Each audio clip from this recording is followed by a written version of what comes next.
तो आज हम डिस्कस करेंगे प्लांट किंगडम के बारे में। जैसे मैंने आपको बताया था कि टोटल हमारे पास जितने भी लिविंग ऑर्गेनिज्म है उसको हमने 5 किंगडम के अंदर क्या किया है, डिवाइड किया है। और ये जो 5 किंगडम सिस्टम था क्लासिफिकेशन का, ये किसने दिया था? सबको याद होगा, आर.एच. व्हिटेकर ने दिया था। याद है ना सबको ये सारी चीजें? ये जो 5 किंगडम सिस्टम है क्लासिफिकेशन का, वो आर.एच. व्हिटेकर ने दिया था।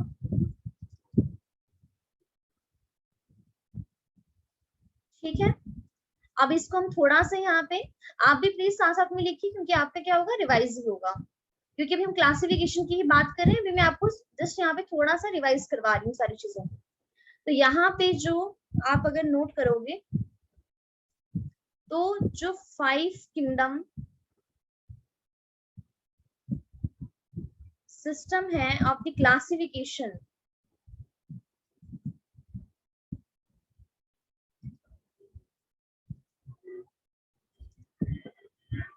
किसने दिया था? गिवन बाय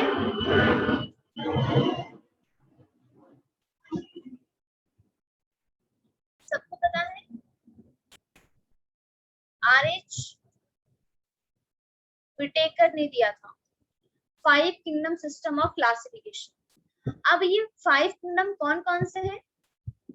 सबसे पहला किंगडम कौन सा है? मोनेरा। उसके बाद सेकंड किंगडम कौन सा है? प्रोटिस्टा। थर्ड किंगडम कौन सा है? फंजाई। फोर्थ किंगडम कौन सा है? प्लांटे। एंड फिफ्थ किंगडम कौन सा है? एनिमेलिया। तो 5 किंगडम है Monera, protista, fungi, Plantae and animalia. लेकिन हम जो आज डिस्कस करने वाले हैं, हम किसके बारे में बात करेंगे? हम बात करेंगे ओनली प्लांटे किंगडम के बारे में। डिटेल में हमें यही डिस्कस करना है। बाकी मोनेरा है, प्रोटिस्टा है, फंजाई है, जो सेकंड चैप्टर आता है प्लस में बायोलॉजिकल क्लासिफिकेशन, उसमें हम इसको करते हैं। इसको भी करेंगे, लेकिन सबसे पहले आज हम प्लांटे किंगडम करने वाले हैं। लेकिन मैं आपको ये बताना चाहती हूँ कि जो 5 किंगडम सिस्टम है क्लासिफिकेशन का, इसके अलावा भी और भी बहुत सारे सिस्टम है क्लासिफिकेशन के, वो भी आपको थोड़ा सा पता होना चाहिए कि कौन सा क्लासिफिकेशन सिस्टम किसने दिया, क्या क्या क्राइटेरिया रखे उन्होंने क्लासिफिकेशन के। ठीक है, जो हम क्लास में डिस्कस कर चुके हैं, तो वन बाय वन उनको भी यहाँ पे डिस्कस कर लेते हैं। और प्लीज हो सके तो आपको भी साथ साथ में नोट करना है, क्योंकि आपका क्या होगा, इससे रिवाइज ही होगा। तो हमारे पास यहाँ पे हेडिंग बनाइए, हम किसकी बात कर रहे हैं? हम बात कर रहे हैं सिस्टम ऑफ क्लासिफिकेशन के बारे में।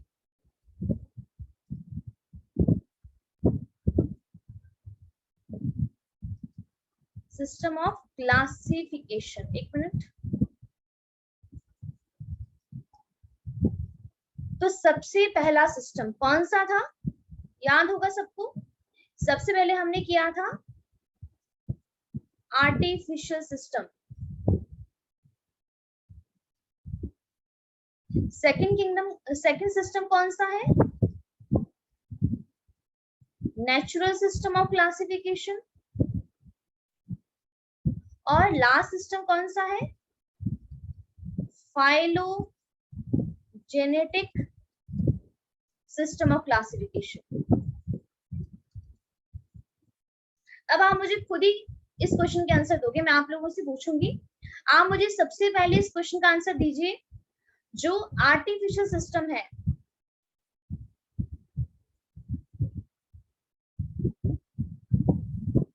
वो किसने दिया था? जतिन, आपको आवाज नहीं आ रही है?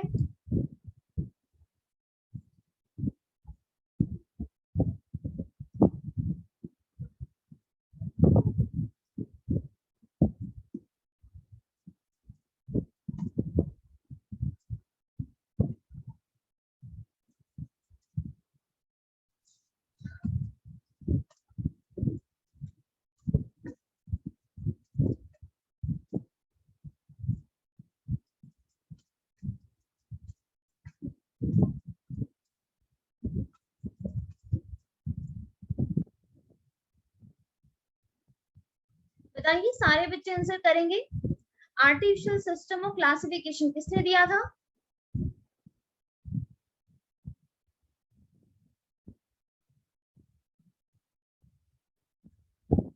दिव्यम आप भी आंसर दीजिए।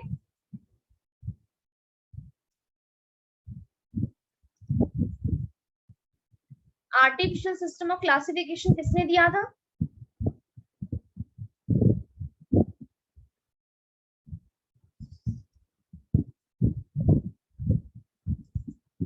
सबको याद होगा, आर्टिफिशियल सिस्टम दिया था कॉल्स लीनियस ने। तो यहाँ पे नोट कीजिए, given by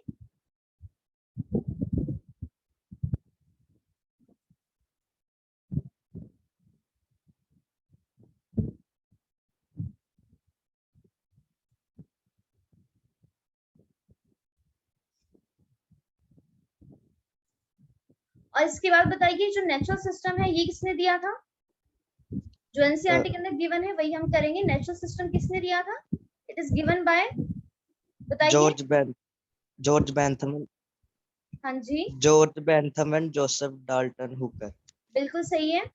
natural system of classification दिया था जॉर्ज बेंथम ने एंड जोसेफ डाल्टन हुकर ने। तो प्लीज यहाँ पे नोट कीजिए। और सारे बच्चे, मैं बार बार आपको बोल रही हूँ, आप प्लीज अपनी कॉपी में इसको नोट करोगे तभी आपको सारी चीजें क्या होगी, लर्न होगी। तो यहाँ पे नोट कीजिए किसने दिया था? जॉर्ज बेंथम, बेंथम की spelling Bentham and Joseph Dalton Hooker.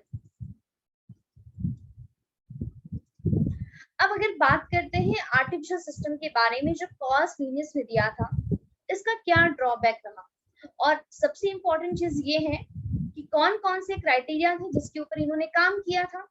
तो आपको पता है, हमने क्लास में डिस्कस किया था कि जो आर्टिफिशियल सिस्टम है क्लासिफिकेशन का, जो कार्ल्स लीनियस ने दिया था, उन्होंने सिंपल मोर्फोलॉजिकल कैरेक्टर को स्टडी किया। उन्होंने सारे ऑर्गेनिज्म की मोर्फोलॉजी को देखा कि उसकी मोर्फोलॉजी होता है उसकी फिजिकल अपीयरेंस। एक प्लांट का स्टेम कैसा है, उसकी रूट कैसी, उसकी लीव्स कैसी है। और उन्होंने एक बहुत ही बड़ी एक समझ लो कि उन्होंने मिस्टेक कर ली। उन्होंने कहा और उन्होंने वेजिटेटिव कैरेक्टर को इक्वल वेटेज दी थी जो रिप्रोडक्टिव कैरेक्टर होते हैं। अब आप सबको पता है रिप्रोडक्टिव कैरेक्टर क्या होते हैं, जो रिप्रोडक्शन में पार्टिसिपेट करते हैं। जैसे एंजियोस्पर्म की बात करते हैं तो वहां पे फ्लावर होता है, फ्लावर के अंदर क्या होता है, स्टेमन होता है, कार्पल होता है। तो इन्होंने वेजिटेटिव कैरेक्टर को इक्वल इंपॉर्टेंस दी, इक्वल वेटेज दी, किसके किसके इक्वल में, रिप्रोडक्टिव के। लेकिन बहुत सारे साइंटिस्ट ने बाद में ऑब्जेक्ट किया कि जो वेजिटेटिव कैरेक्टर होते हैं वो इजीली चेंज हो जाते हैं by the environment, by the climate. आप खुद ही सोचो, मान लेते हैं एक एरिया लगा लेते हैं कि एक एरिया ए है और एक एरिया बी है, या ये मान लो कि एक एरिया दिल्ली है और एक एरिया केरला है, और हम दोनों जगह सेम प्लांट लगा रहे हैं। तो आप सबको पता है कि जो दिल्ली है वहां का क्लाइमेट कंडीशन कुछ और है, बी का केरला का क्लाइमेटिक कंडीशन कुछ और है। तो अगर हम यहाँ पर कोई भी प्लांट ग्रो करवाएंगे तो उनके जो वेजिटेटिव कैरेक्टर है, वहां की लीफ कैसे होंगी, रूट कैसा होगा, स्टेम क्या होगा, वो बिल्कुल वहां पे फर्क पड़ेगा। वो उसके ऊपर डिपेंड करेगा कि क्लाइमेटिक कंडीशन कैसी है। तो सबसे बड़ा ड्रॉबैक कॉल्स लीनियस का यही बना था। इसीलिए जो ये वाला सिस्टम था, आर्टिफिशियल सिस्टम था, इसको क्या कर दिया गया, डिसप्रूव कर दिया गया। ठीक है, आई होप आपको ये चीजें याद आ गई होगी। तो प्लीज यहाँ पे सेकंड लाइन बनाइए कि इनका जो सिस्टम था ये किसके ऊपर बेस्ड था। लिखिए यहाँ पे, बेस्ड ऑन सुपरफिशियल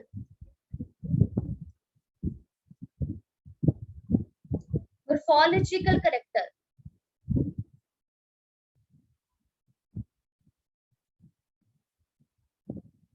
और ये मोर्फोलॉजिकल कैरेक्टर क्या क्या है?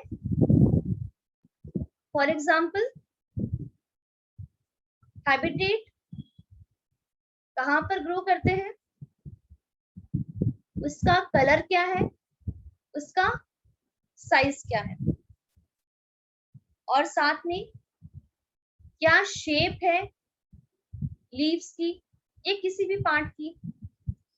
ठीक है, तो कॉल्स लीनियस का जो सिस्टम था वो किसके ऊपर बेस्ड था, सुपरफिशियल मॉर्फोलॉजिकल करेक्टर, मॉर्फोलॉजी होती है कि फिजिकली आप देख रहे हो, ओनली आप बाहर से देख रहे हो। अब यहाँ पर जगह नहीं बची है, इसलिए मैं इसका थर्ड पॉइंट यहाँ पर लिख रही। इस सिस्टम को क्या कर दिया गया, इन्होंने क्या कहा, इसको एक्सेप्ट नहीं किया गया। This system was not accepted.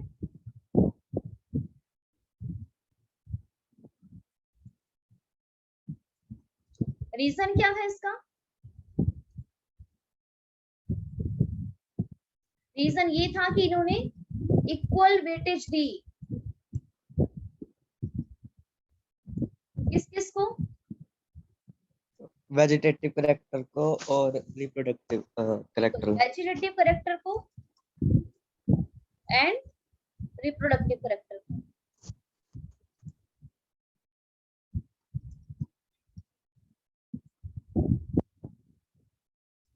और उन्होंने क्या कहा कि जो वेजिटेटिव करेक्टर होते हैं वो क्या होते हैं, बहुत जल्दी चेंज हो जाते हैं by the environment.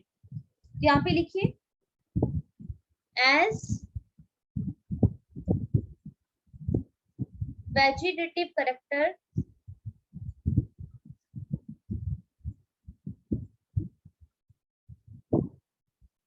are easily affected by, या चेंज कर सकते हो आप, एनसीईआरटी में लिखा है are easily affected by the environment.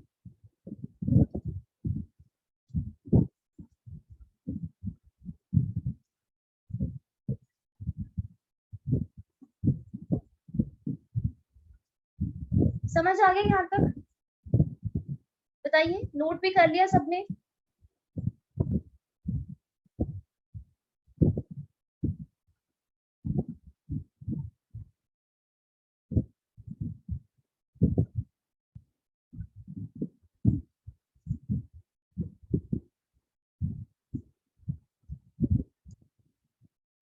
सबने नोट कर लिया?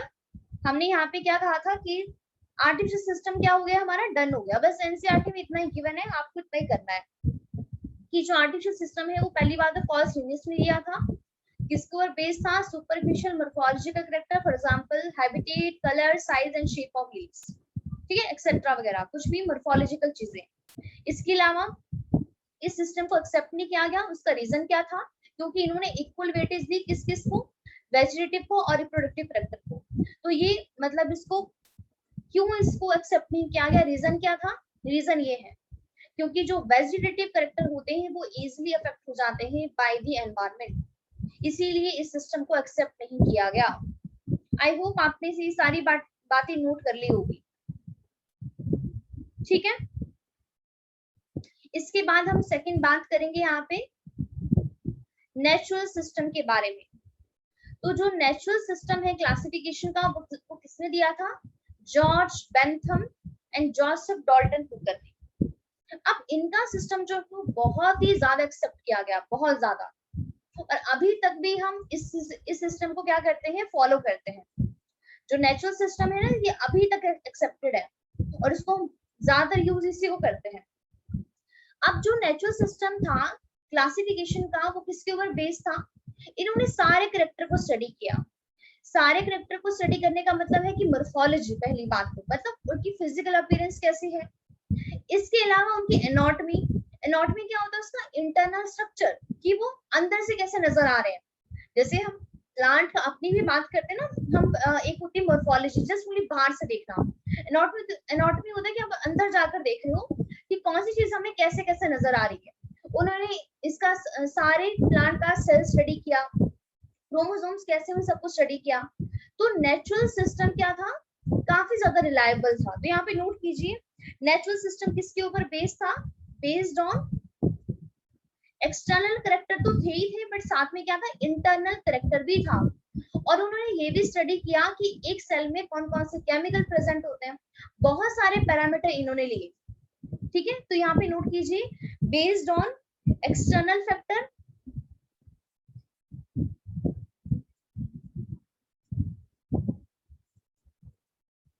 as well as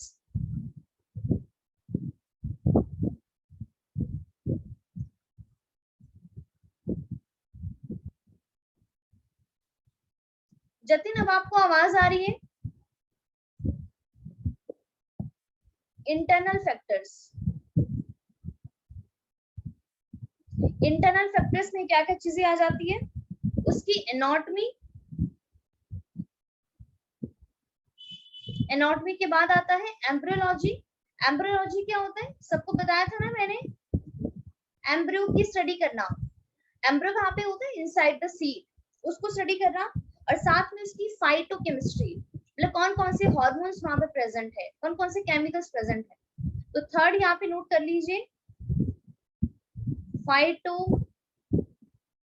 तो ये सारे पैरामीटर लिए जॉर्ज बेंथम ने एंड जोसेफ डॉल्टन हुकर ने। आई होप सबने नोट कर लिया होगा।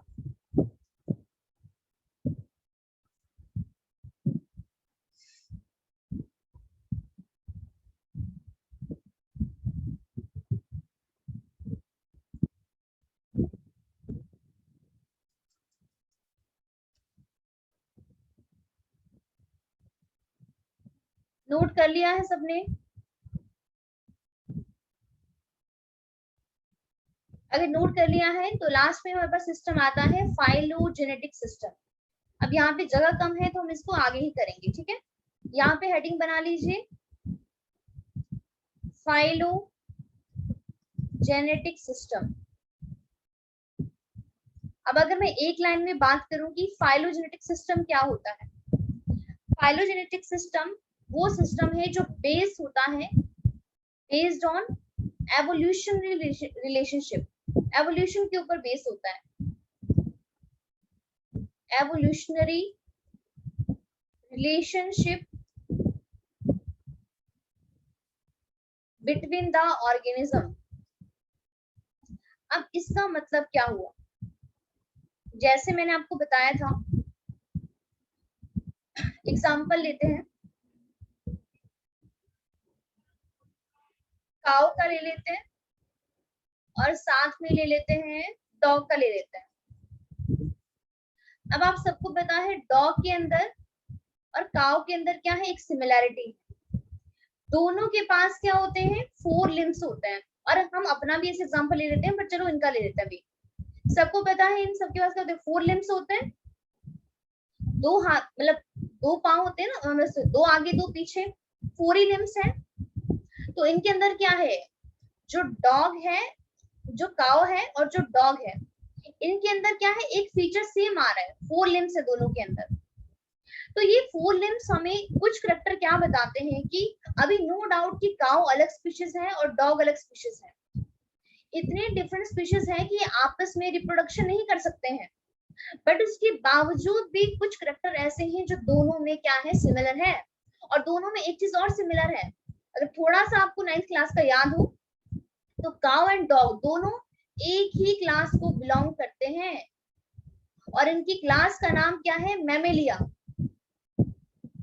याद है आप लोगों को थोड़ा बहुत? डॉग हो गया, काऊ हो गया, दोनों की सेम क्लास होती है, दैट इज मैमेलिया। और दोनों के पास आप फीचर भी देख सकते हो कि दोनों का 4 लिम्ब होती है।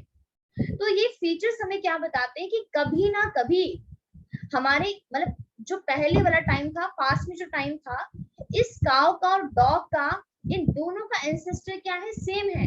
ये दोनों एक ही पॉइंट से ओरिजिनेट हुए हैं। तो फाइलोजेनेटिक सिस्टम हमें इसके बारे में बताता है कि जो भी प्लांट हम देख पा रहे हैं अपने आसपास, उनका हमें एवोल्यूशन रिलेशनशिप निकालना है। ये देखना है कि ये प्लांट कहाँ से ओरिजिनेट हुआ है। कि आज जो हम देख रहे हैं कि एक प्लांट ए है, दूसरा प्लांट बी है, आज तो हमें ये अलग अलग से नजर आ रहे हैं, लेकिन बहुत ज्यादा चांसेस है कि जो पहले वाला टाइम था, इस ए और बी का एंसेस्टर क्या था? एक ही था, मान लेते हैं एक्स है, लेकिन एनवायरमेंट चेंज हुआ, इनका एरिया चेंज हो गया, उसकी वजह से क्या हो गया? जो ये एक्स नाम की स्पीशीज थी, इससे यहाँ पे 2 स्पीशीज ओरिजिनेट हुई, एक हुई ए और एक हुआ बी। लेकिन कुछ कुछ करेक्टर इनमें क्या रह गए? सेम रह गए। और वो करेक्टर हमें ये बताते हैं कि इनका क्या था? कॉमन एंसेस्टर है। तो फाइलोजेनेटिक सिस्टम एक लाइन लिखी है कि the organism which belong to same taxa, ऐसे ऑर्गेनिज्म जो सेम टेक्सा से बिलोंग करते हैं, उनका क्या होता है? उनका सेम एंसेस्टर होता है। टैक्सा किसको बोलते हैं? क्लास को ही टैक्सा बोलते हैं। जैसे मैंने आपको बताया था कि जब भी हम क्लासिफिकेशन करते हैं तो उसके मल्टीपल स्टेप्स होते हैं, लाइक किंगडम, फाइलम, उसके अलावा फाइलम के साथ ही डिवीजन भी आता है, उसका क्लास हो गया, ऑर्डर हो गया, फैमिली हो गया, जीनस हो गया, स्पीशीज हो गया। तो ये जो हर एक स्टेप है ना क्लासिफिकेशन का, इसको हम रैंक भी कहते हैं, इसको हम टैक्सा भी कहते हैं। तो एक लाइन लिखी गई है, अगर आप एनसीईआरटी में देखोगे वहां पे क्या लिखा है, organisms which belong to same taxa have a common ancestor.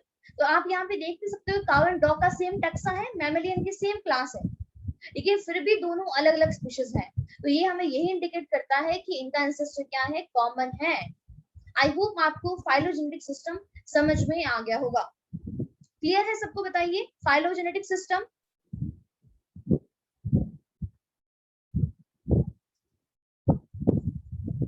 Phylogenetic system आ गया है सबको समझ में?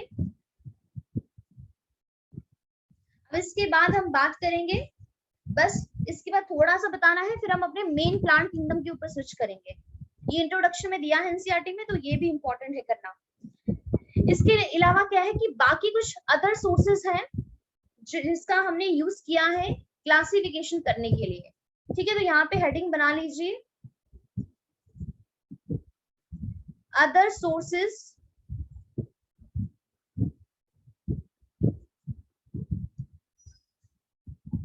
For resolving the difficulties in classification.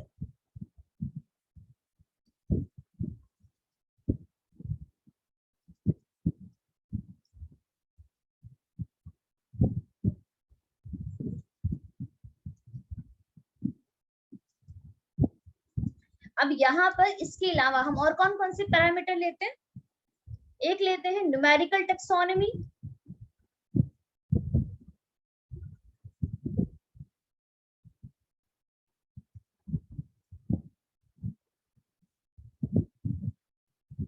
एक लेते हैं साइटोटेक्सोनॉमी,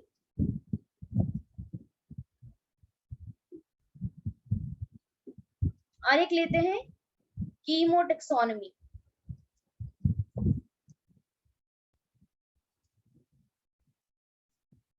बस आपको इनके नाम याद रखने हैं, एक लाइन में बता देती हूँ इसमें हम क्या क्या करते हैं। जो साइटोटेक्सोनॉमी है, साइटो का मतलब होता है सेल, सेल को स्टडी करना।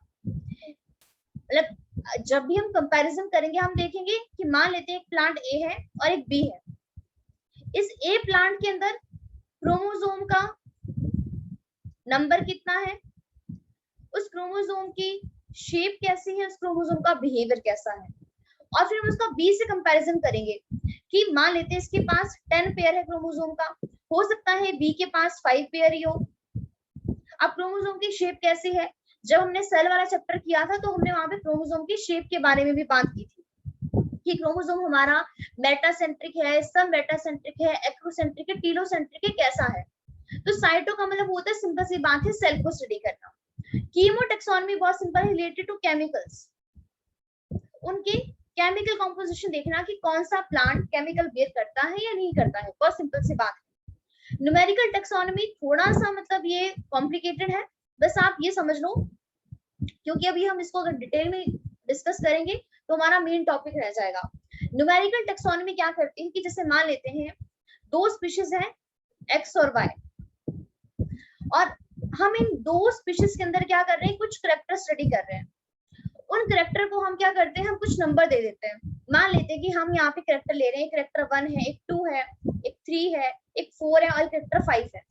तो हम ये देखेंगे कि जो एक करेक्टर जो है, और यहाँ पे स्पीशीज एक और ले लेते हैं एक्स वाई जेड, हम 3 स्पीशीज को यहाँ पे स्टडी कर रहे हैं। अब हम यहाँ पर ये देखेंगे जो करेक्टर A1 वाला है, उन तीनों स्पीशीज के पास प्रेजेंट है कि नहीं है। मान लेते हो सकता है कि एक्स के पास हो, जेड के पास हो, लेकिन वाई के पास ना हो। सेकंड करेक्टर देख रहे हैं कि ओनली जेड के पास ही है, वाई और एक्स के पास नहीं है। तो हमने यहाँ पे जो जो करेक्टर लिया है उसको हम एक नंबर असाइन करते हैं, और बाद में नंबर के बेसिस पे क्या करते हैं, हम उनको स्टडी करते हैं। तो हम ये देखते हैं कि ऐसी दो स्पीशीज मान लेते हैं एग्जांपल के तौर पे कि थर्ड वाला 1 और 2 के पास है, इसके बाद नहीं था।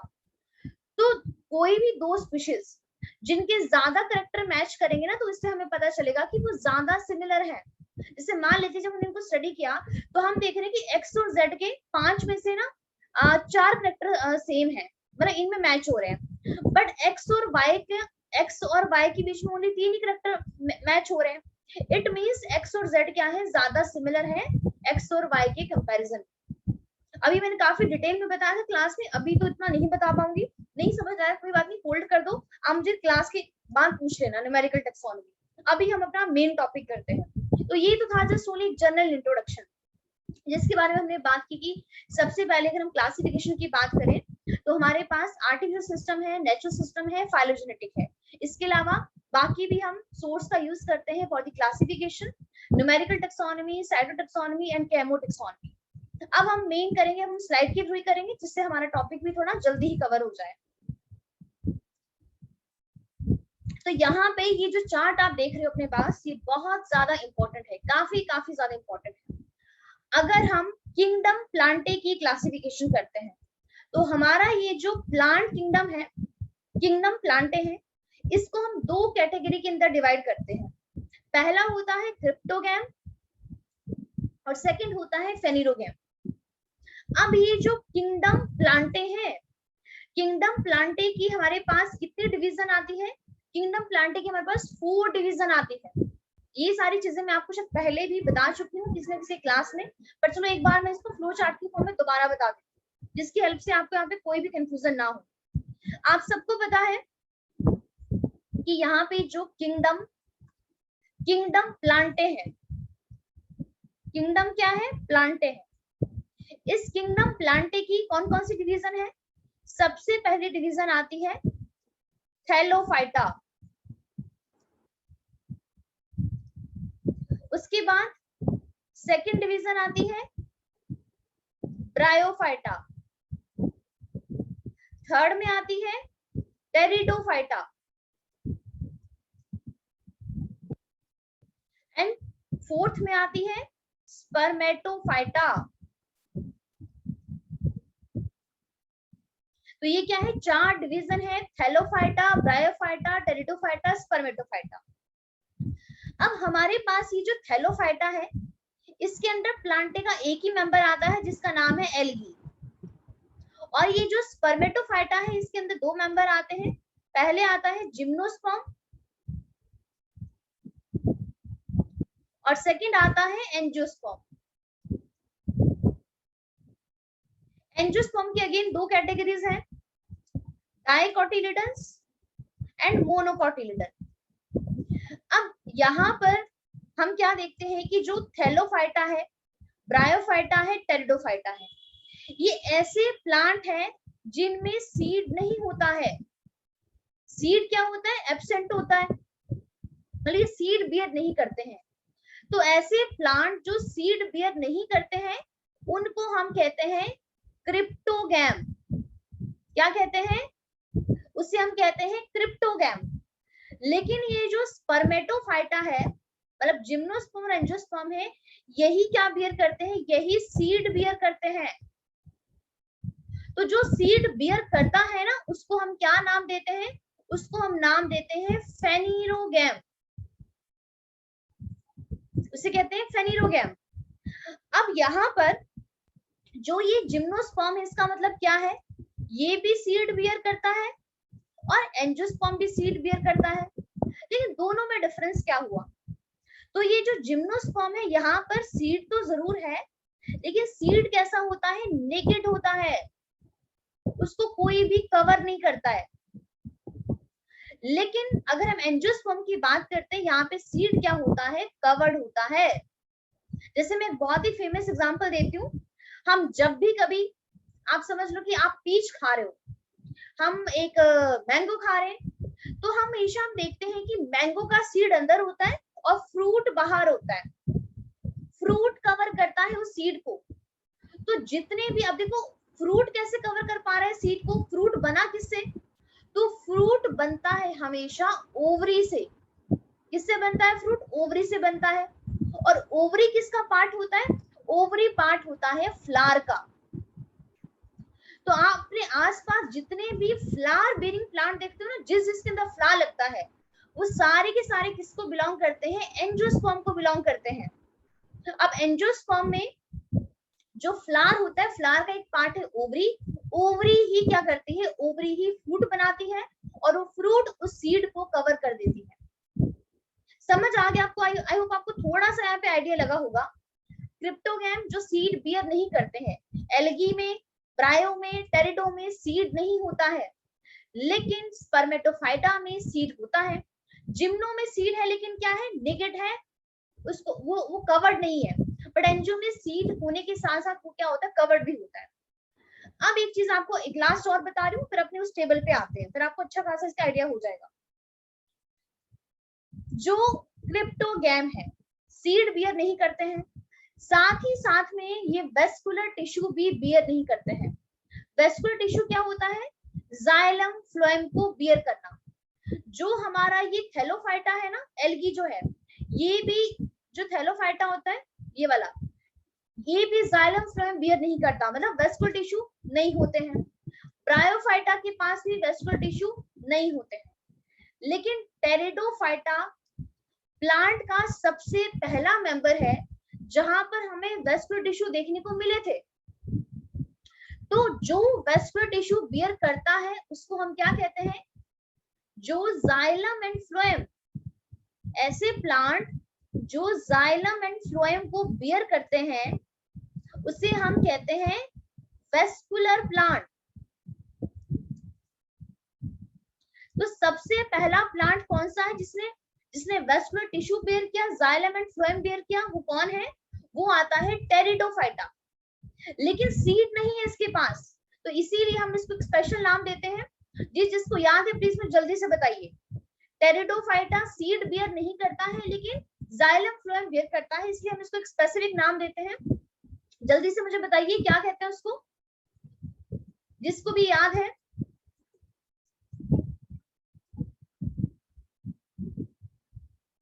टेरिडोफाइटा को हम क्या कहते हैं फिर? सीड एब्सेंट है लेकिन जाइलम फ्लोएम प्रेजेंट है। बिल्कुल सही आंसर दिया आपने अमनजोत। उसे हम कहते हैं वेस्कुलर क्रिप्टोगैम। तो नोट कीजिए, क्या कहते हैं? Vascular cryptogam. वेस्कुलर मतलब जाइलम फ्लोएम बियर करने वाला, और क्रिप्टोगैम मतलब विदाउट सीड, सीड नहीं होता है उसके पास। तो अब अपने यहाँ पे चार्ट पर आते हैं, ठीक है? चार्ट आपको अच्छी तरीके से यहाँ पे समझ में आ जाएगा। तो आप देख सकते हो कि जो किंगडम प्लांटे हैं, दो पार्ट है, cryptogam plant without seed, phanerogam plant with seed. अब जो क्रिप्टोगैम है तीन पार्ट से, थैलोफाइटा, ब्रायोफाइटा, टेरिडोफाइटा। थैलोफाइटा के अंदर एल्गी होता है, चलो फंजाई भी होता है, बट अभी इसको हम डिस्कस यहाँ पर नहीं करेंगे। उसके बाद यहाँ पर तो आप देख सकते हो कि thallophyta, bryophyta, pteridophyta seed bear नहीं करता है। लेकिन जो ये फेनिरोगैम है ये ऐसे प्लांट है विद सीड, जिसमें सीड होता है। तो इसका यहाँ पे लिखा नहीं है बट आप इधर नोट कर सकते हो इसको। फेनिरोगैम हम इसको क्या नाम देते हैं? जो ऐसे प्लांट जो सीड बियर करते हैं, इसको यहाँ पे एक नाम देते हैं हम स्पर्मेटोफाइटा। अब इस स्पर्मेटोफाइटा में ही दोनों चीजें चली आती है, जिम्नोस्पर्म और angiosperm. Gymnosperm naked seed bear करता है और एंजियोस्पर्म क्या बियर करता है? Seed enclose inside the fruit. Seed अंदर होता है और बाहर क्या होता है? फ्रूट होता है। और इस एंजियोस्पर्म की दो कैटेगरीज हैं, मोनोकोटिलिडन्स एंड डायकोटिलिडन्स। जैसे आप देखते हो राइस आप सबने देखा होगा, वीट आप सबने देखा होगा, मेज आप सबने देखा होगा, उन सब में वन ही कोटिलिडन होता है।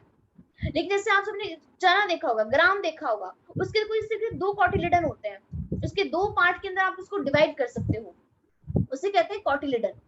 तो ऐसे प्लांट जिनके पास 2 कोटिलिडन्स होते हैं उसे कहते हैं डायकोटिलिडन, और ऐसे प्लांट जिनके पास 1 कोटिलिडन होता है उसे कहते हैं मोनोकोटिलिडन। इन सारे पार्ट को हम डिटेल में डिस्कस करेंगे, लेकिन आज की जो हमारी क्लास है वो है ओनली एल्गी के ऊपर। प्लांटे के जो ये 5 मेंबर हैं, algae, bryophyta, pteridophyta, gymnosperm, angiosperm, इनमें से आज हम क्या डिस्कस करने वाले हैं? ओनली हम एल्गी को ही स्टडी करेंगे। तो यहाँ पे देख लेते हैं पहली बात तो यहाँ पर देखो अगेन वही चीज है, cryptogam plant without seed, thallophyta, bryophyta, pteridophyta, phanerogam plant with seed, gymnosperm and angiosperm.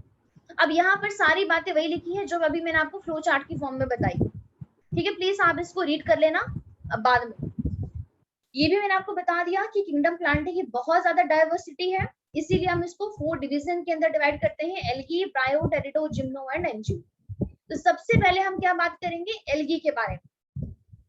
अब आप सबने अपने आसपास एल्गी को पक्का देखा होगा, कोई ऐसा नहीं होगा जिसने एल्गी को ना देखा हो। सबने वाटर बॉडीज में इस ग्रीन एल्गी को देखा। ये कौन सी एल्गी है, ग्रीन एल्गी है। प्लांट मतलब जो जहां पर लेक होती, कोई भी कई बार रिवर, वहां पे आपने एल्गी को देखा होगा। इस तरीके से ग्रीन ग्रीन पोर्शन होता है जो पूरी पूरी प्लांट बॉडी को, सॉरी वाटर बॉडी को क्या करता है, कवर करता है। अब सबसे पहला क्वेश्चन यहाँ पे ये राइज होता है कि बहुत टाइम तक हो सकता है हमें ये पता ही नहीं था कि ये एल्गी है, और एल्गी होने के साथ साथ एल्गी पता होगा बट ये पता नहीं होगा कि एल्गी क्या है, एक प्लांट है। ये सोच पाना हमारे लिए बहुत डिफिकल्ट है, क्योंकि जब भी हम प्लांट के बारे में बात करते हैं हमारे माइंड में सबसे पहली पिक्चर वो आती है, प्लांट मतलब जो बड़ा सा हो, जिसकी रूट हो, जिसका स्टेम हो, जिसका लीव्स हो। लेकिन जब हम किसी भी वाटर बॉडीज के अंदर इस तरीके से ग्रीन कलर का स्ट्रक्चर देखते हैं तो हमारे माइंड में कभी आएगा ही नहीं कि ये भी प्लांट है। लेकिन आज हमें पता चला है कि जो एल्गी है ये क्या होते हैं, दे आर प्लांट्स। अब ये प्लांट्स क्यों होते हैं, क्योंकि प्लांट के फीचर्स ही बियर करते हैं। जो जो प्लांट के फीचर्स होते हैं सारी चीजें इनके पास होती है। अब प्लांट के फीचर्स क्या क्या होते हैं, वो क्या करते हैं, क्लोरोफिल पिगमेंट उनके पास होता है जिसकी वजह से वो फोटोसिंथेसिस करते हैं। तो एल्गी भी क्या होती है, फोटोसिंथेटिक होती है, अपना खाना खुद बनाती है। और डेटा में मैंने आपको बताया था कि जो 50% जो CO2 का फिक्सेशन होता है वो एल्गी ही करती है। आप सबको पता होगा कि जब भी प्लांट फोटोसिंथेसिस करते हैं तो फोटोसिंथेसिस के लिए उनको क्या चाहिए होता है, उनको CO2 चाहिए होता है, कार्बन डाइऑक्साइड। तो इस पूरी अर्थ पे जो 50% CO2 है उसको एल्गी ही फिक्स करके क्या बनाती है, फूड बनाती है। फूड किस फॉर्म में बनता है, ग्लूकोज की फॉर्म में बनता है। तो सोचो ये बहुत बड़ी बात है कि जिसको हमें लगता है कि ये तो कुछ भी नहीं है, एक आम इंसान ये कहेगा एल्गी तो क्या ही है, पर सोचो वो भी इतना बड़ा रोल प्ले करती है हमारी लाइफ के अंदर कि 50% CO2 को फिक्स करने का काम एल्गी करती है, और उस CO2 को फिक्स करके क्या बनाती है, फूड बनाती है। फूड किस फॉर्म में बनता है, ग्लूकोज की फॉर्म में बनता है। लेकिन सबसे इंपॉर्टेंट यहाँ पे एक वर्ड आता है, हम वर्ड कहते हैं कि जो एल्गी होती है उसकी प्लांट बॉडी क्या होती है, प्लांट बॉडी इज थैलोइड। क्या होती है, थैलोइड प्लांट बॉडी होती है, या आप कह सकते हो कि इसका लिखा होगा थैलस लाइक, बट करेक्ट होता है थैलोइड प्लांट बॉडी। अब ये थैलोइड प्लांट बॉडी क्या होती है, थैलोइड प्लांट बॉडी उसे कहते हैं जिसको हम डिफरेंशिएट नहीं कर सकते हैं। किस किस के अंदर, ना तो ट्रू रूट के अंदर, ट्रू रूट में नहीं कर सकते हैं, ट्रू स्टेम में नहीं कर सकते हैं, और ट्रू लीव्स में नहीं कर सकते हैं।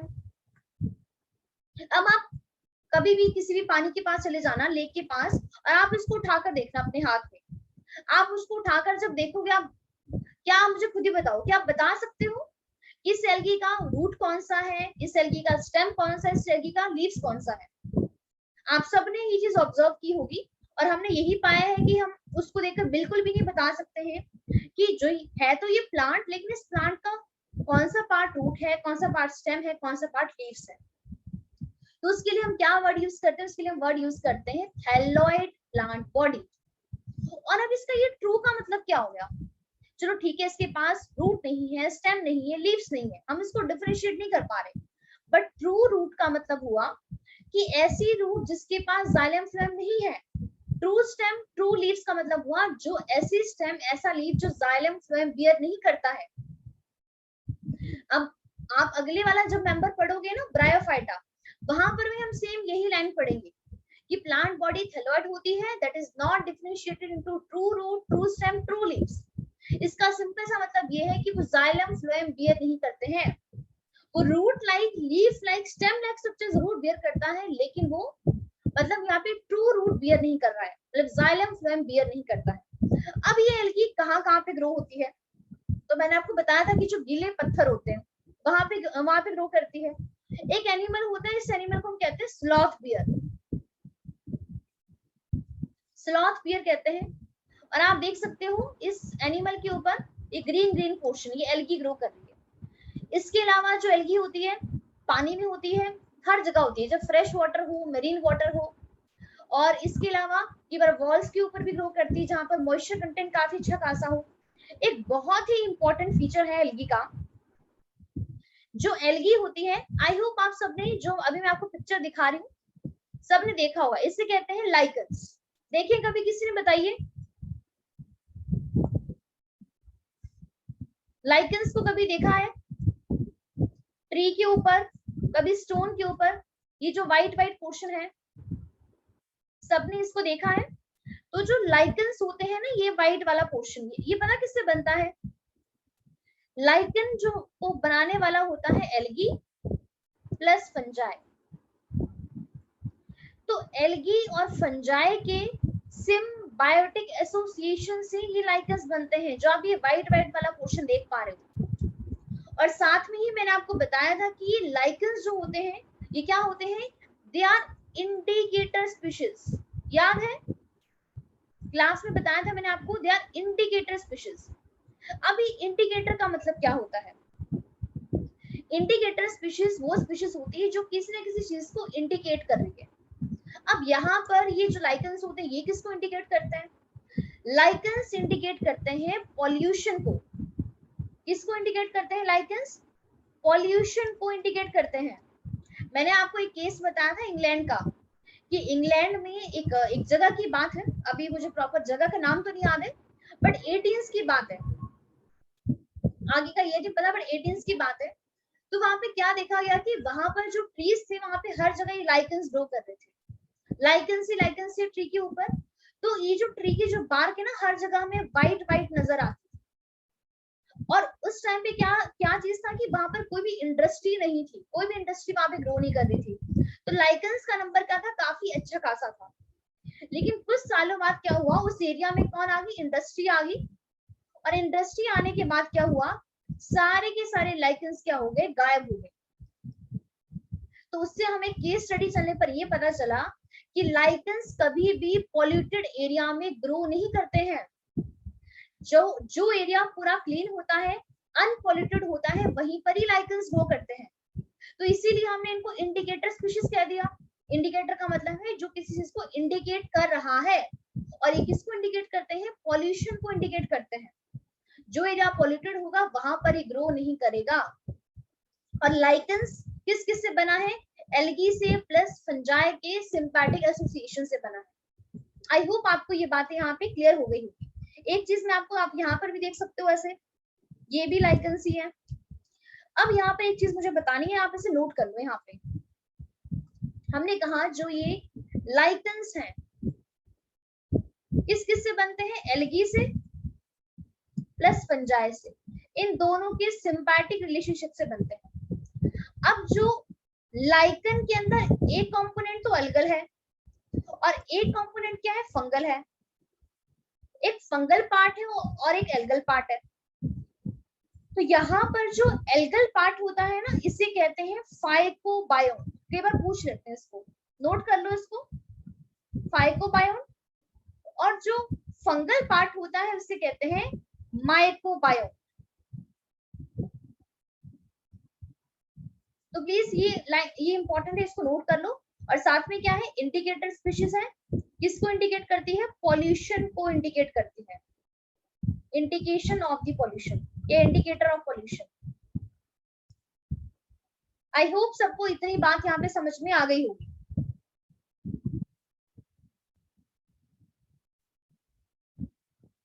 नोट कर लिया है आप सबने?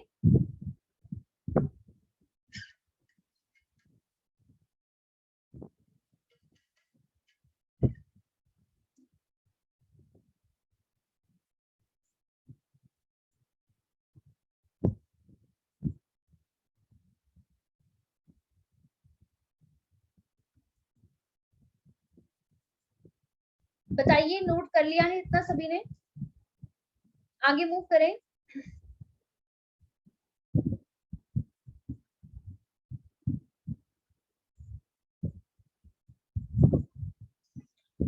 यहाँ पे थोड़ा सा थ्योरी देख लेते हैं।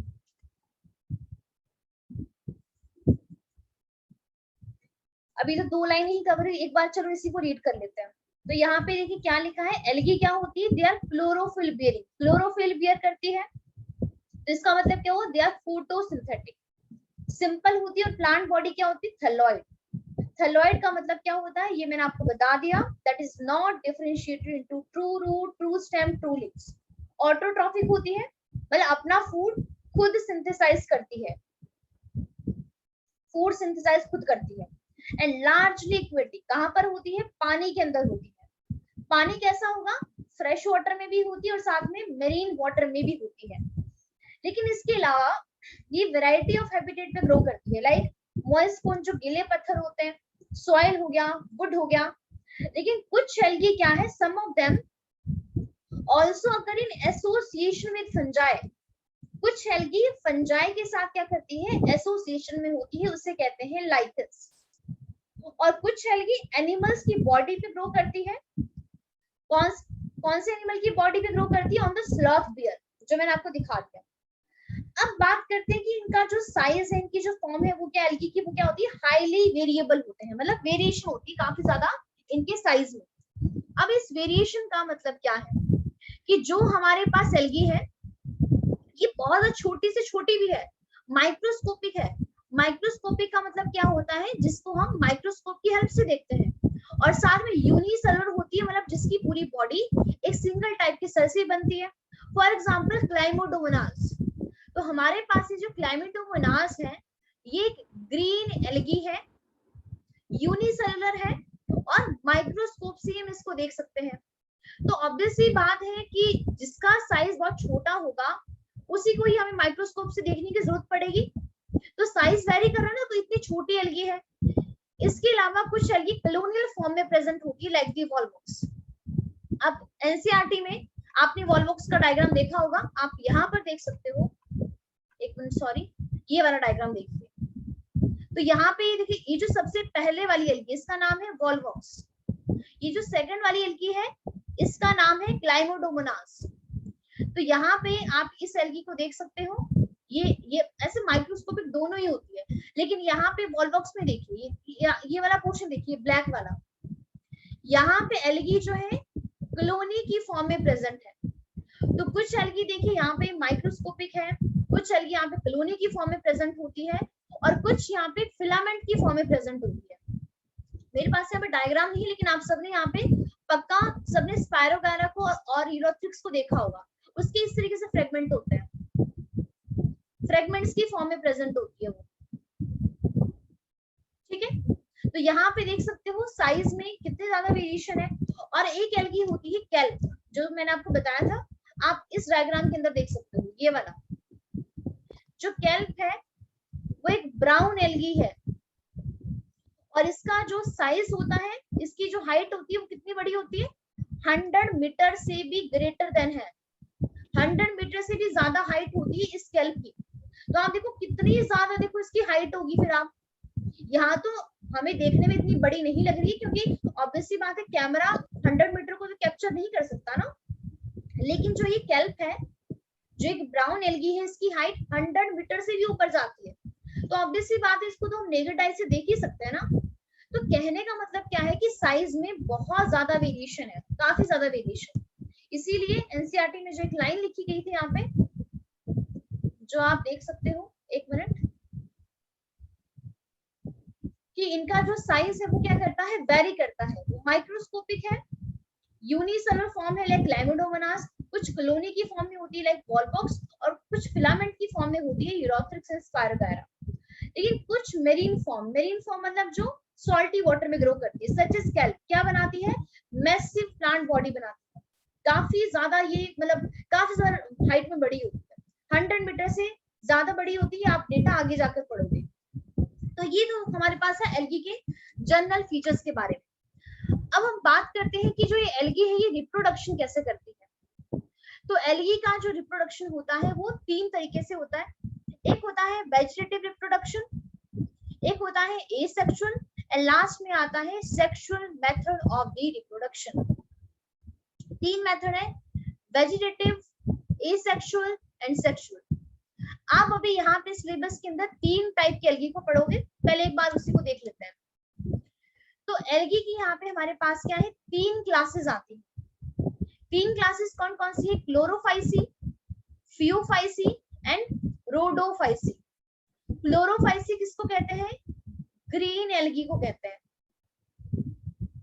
फियोफाइसी किसे कहते हैं, ब्राउन एल्गी को कहते हैं। और रोडोफाइसी किसे कहते हैं, रेड एल्गी को कहते हैं। तो एल्गी की तीन क्लासेस हैं, क्लोरोफाइसी, फियोफाइसी, रोडोफाइसी। ये जो आप एंड में ये सफिक्स देख रहे हो ना, सी सी सी ई ए सी ए, ये हम वर्ड यूज करते हैं फॉर दी क्लासेस। जब भी हम किसी प्लांट के अंदर उसकी क्लास एंड करते हैं ना, तो वहां पे हम ये वर्ड यूज करते हैं, ठीक है, ई ए ई। तो यहाँ पे Chlorophyceae green algae, Phaeophyceae brown algae and red algae Rhodophyceae. अब मैंने कहा तीन तरीके के मोड है रिप्रोडक्शन करने के। पहला मोड है वेजिटेटिव मोड, सेकंड मोड है asexual mode and third mode है sexual mode of the reproduction. अब ये जो तीनों एल्गी है ना, ग्रीन, ब्राउन एंड रेड, ये तीनों टाइप की एल्गी जो है तीनों तरीके से रिप्रोडक्शन करती है। तीनों तरीके से, तीन तरीके कौन कौन से, ये तीनों टाइप की एल्गी वेजिटेटिव रिप्रोडक्शन भी करती है, सेकंड है एसेक्सुअल रिप्रोडक्शन भी करती है, और थर्ड आता है सेक्सुअल रिप्रोडक्शन भी करती है। तीनों टाइप से रिप्रोडक्शन करती है ये तीनों टाइप की एल्गी। अब ये वेजिटेटिव क्या होता है, एसेक्सुअल क्या होता है, सेक्सुअल क्या होता है, इसके बारे में अभी बात करते हैं। वेजिटेटिव तो बहुत ही सिंपल है, मैं आपको जस्ट ओनली पहले यहाँ पे डायग्राम दिखा देती हूँ, मतलब बना के दिखा देती हूँ, फिर यहाँ पे इसकी थ्योरी करेंगे।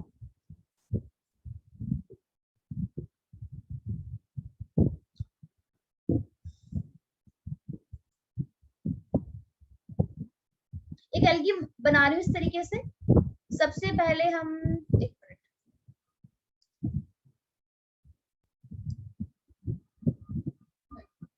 जैसे एक मैं यहाँ पे एक एल्गी बना रही हूँ,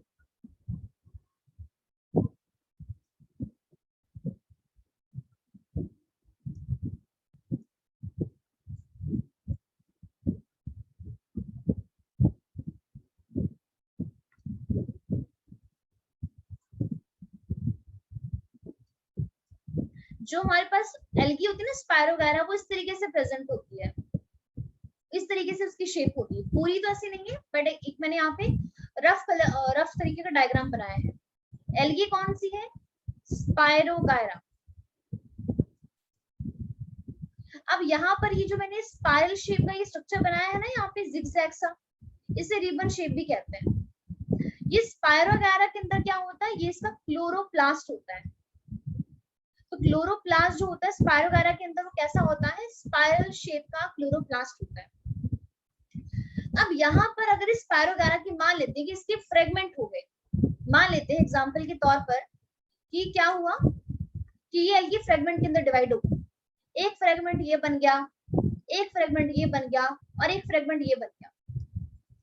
अब जब फ्रेगमेंट बना तो कहीं ना कहीं तो गिरेगा ना। मान लेते हैं कि ये एक सरफेस था और इस सरफेस पे ये फ्रेगमेंट गिर गए, तो हम क्या देखते हैं कि जब ये फ्रेगमेंट यहाँ पे सरफेस पे गिरे और इस सरफेस पे इनको क्या मिली, फेवरेबल कंडीशन मिली। अब ये फेवरेबल कंडीशन क्या होती है, फेवरेबल कंडीशन वो कंडीशन है जो इन फ्रेगमेंट के लिए फेवर करेगी ऐसी कंप्लीट प्लांट बॉडी को बनाने के लिए। जैसे अब अगर ये फ्रेगमेंट को ऐसे कंप्लीट प्लांट बॉडी इस तरीके से बनानी है, तो इसको प्रॉपर क्या चाहिए, इसको न्यूट्रिशन चाहिए, और सबसे इंपॉर्टेंट इसको मॉइस्चर कंटेंट चाहिए। बिना मॉइस्चर के एल्गी कभी भी ग्रो नहीं कर सकती है।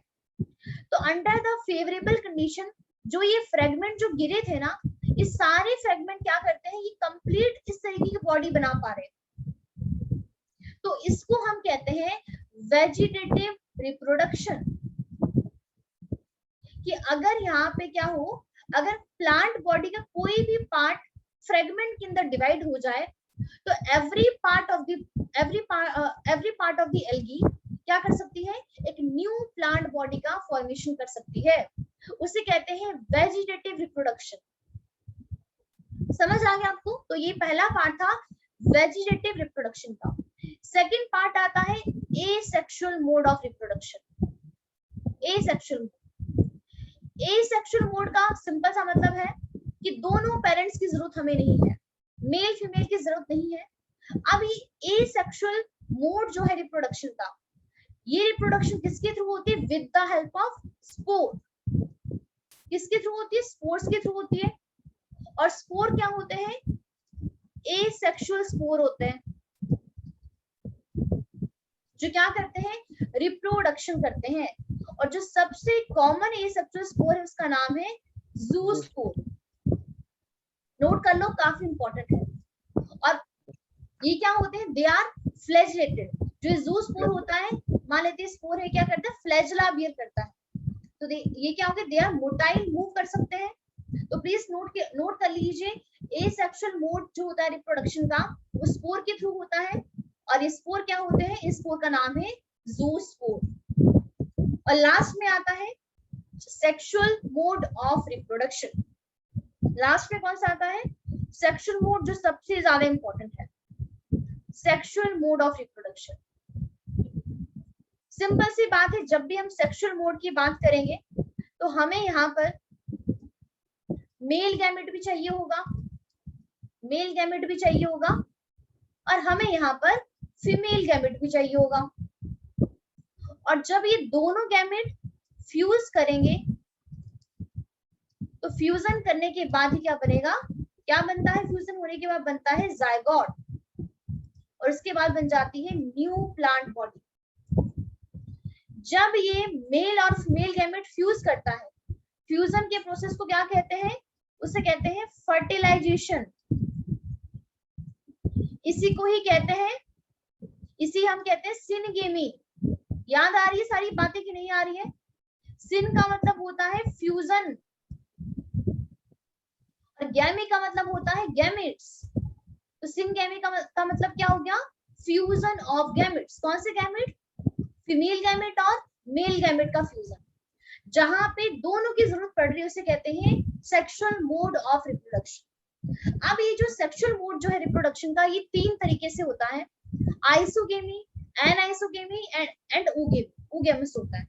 एक बार आप इसका डायग्राम देख लो, उससे ज्यादा अच्छे तरीके से समझ में आएगा। जो सेक्सुअल मोड है रिप्रोडक्शन का, हमने क्या कहा, कितने पार्ट है इसके टोटल, 3।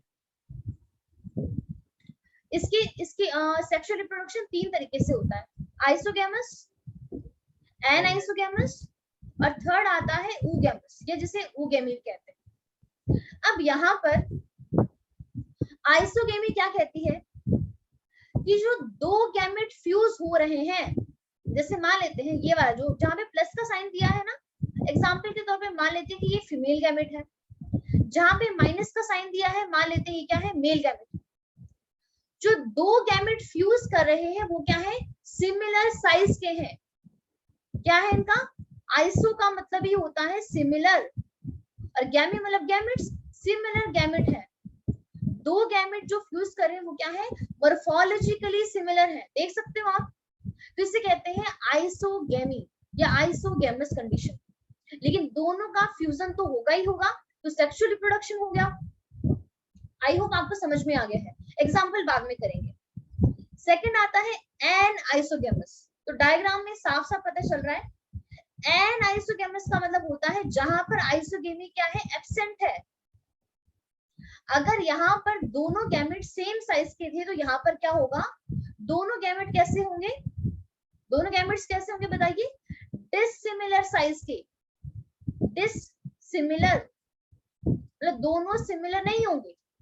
तो आप यहाँ पे डायग्राम में देख सकते हो कि देखो, जो जैसे फीमेल गैमेट है काफी बड़ा है, लार्ज है साइज में, और ईमेल गैमेट के काफी ज्यादा स्मॉल है, दोनों डिसिमिलर है, सेम नहीं है। तो इस तरीके की सेक्सुअल रिप्रोडक्शन को कहते हैं एन आइसोगेमस। लेकिन आप यहाँ पे एक चीज नोटिस कर पा रहे हो कि जब हमने आइसोगेमी किया, एन आइसोगेमी किया, चलो यहाँ पर फ्लैजेला भी दिखाए हैं, तो इसका मतलब क्या होता है कि जो आइसोगेमी है ना, जो 2 गैमेट फ्यूज कर रहे हैं, ये दोनों फ्लैजलेटेड भी हो सकते हैं और ये वाली कंडीशन भी हो सकती है कि दोनों फ्लैजला बियर कर ही ना रहे हो, दोनों ही नॉन मोटाइल हो। अगर फ्लैजला बियर कर रहे हैं it means they are motile, अगर फ्लैजला नहीं बियर कर रहे हैं दे आर नॉन मोटाइल। तो आइसोगेमी में दोनों कंडीशन हो सकती है, मोटाइल भी हो सकती है और नॉन मोटाइल कंडीशन भी हो सकती है। उसके बाद आप एनाइसो में देख सकते हो कि यहाँ पे मेल तो मोटाइल है, साथ साथ यहाँ पे फीमेल भी मोटाइल है। अब यहाँ पर ये oogamous देखते हैं, ये कैसे डिफरेंट है एनाइसोगेमी से। अगर आप यहाँ पे डायग्राम देख पा रहे हो तो आपको यहाँ पे सिमिलर लग रहे होंगे काफी ज्यादा, कि जैसे एनाइसोगेमी में दिखाया है oogamous में भी सेम वैसे ही दिखाया है। तो अगर मैं बात करूं oogamous का तो ये एनाइसोगेमस का ही एक टाइप होता है। इसमें आप देख सकते हैं कि इसमें भी डिसिमिलर ही है दोनों के दोनों गैमेट। एग देखिए जो बहुत बड़ा है और स्पर्म देखिए जो क्या है बहुत छोटा सा है, तो यहाँ पे भी डिसिमिलर हो गया। बट क्वेश्चन अराइज अब ये होता है कि दोनों में फिर क्या डिफरेंस हुआ, एनाइसो में और ओ में क्या डिफरेंस हो रहा है। तो यहाँ पे सबसे बड़ा डिफरेंस आप देख सकते हो कि जो oogamous में जो एग होगा ना वो हमेशा ही लार्ज होगा, पहली बात इस स्पर्म के कंपैरिजन में, और साथ ही साथ में वो क्या होगा नॉन मोटाइल, वो कभी भी मूव नहीं कर सकता है, उसके लिए वर्ड यूज करते हैं स्टैटिक होगा, जो मूव नहीं कर सकता है। आई होप आपको ये बात समझ में आ गई होगी। oogamous और एनाइसो में क्या डिफरेंस है कि एग हमेशा बड़ा होगा, और यहाँ पे आप देख सकते हो कि इधर फीमेल क्या है, देखो यहाँ पे फ्लैजला दिखाए, यहाँ पे फ्लैजला है और यहाँ पर फ्लैजला नहीं है, मतलब ये मूव कभी नहीं कर सकता है। बट एनाइसो में देखिए ये मूव कर सकता है फ्लैजला होने की वजह से, और स्पर्म हमेशा यहाँ पे छोटा होगा और ये क्या होगा they are flagellated. I hope आपको ये तीनों मेथड यहाँ पे समझ में आ गए होंगे। आइसोगेमी जिसमें दोनों गैमेट सेम, एनाइसोगेमी जिसमें दोनों गैमेट क्या होगा डिसिमिलर होंगे, एक छोटा एक बड़ा। oogamous में भी सेम वही कंडीशन है, एक छोटा एक बड़ा, लेकिन यहाँ पे स्पेसिफिक कंडीशन है कि एग हमेशा बड़ा होगा और वो नॉन मोटाइल होगा, स्टैटिक होगा, मूव नहीं कर सकता है, और स्पर्म हमेशा छोटा होगा जो मूव कर सकता है। तो आई होप आपको ये सारी चीजें यहाँ पे समझ में आ गई होगी। तो रिप्रोडक्शन के हमने यहाँ पे तीनों मेथड कर लिए हैं, जस्ट अब ओनली यहाँ पे एग्जाम्पल रहते हैं, एग्जाम्पल अभी हम कर लेते हैं क्योंकि वो काफी ज्यादा इंपॉर्टेंट है। तो प्लीज आप कॉपी पेन लेके बैठ लीजिए, सेक्सुअल रिप्रोडक्शन के जो जो एग्जाम्पल है ना उनको फ्लो चार्ट की फॉर्म में मेरे साथ साथ बनाना।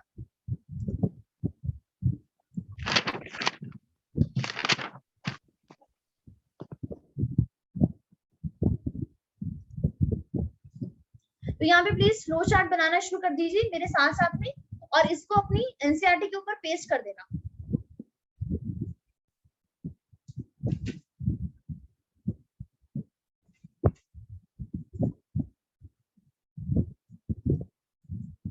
यहाँ पे हेडिंग बनाइए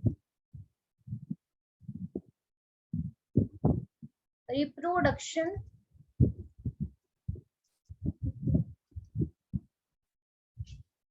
इन एल्गी। तीन तरीके से हो सकती है, कौन कौन सा है, वेजिटेटिव, एसेक्सुअल, और थर्ड आती है सेक्सुअल रिप्रोडक्शन। वेजिटेटिव रिप्रोडक्शन किसके थ्रू होगी, बाय द फ्रेगमेंटेशन।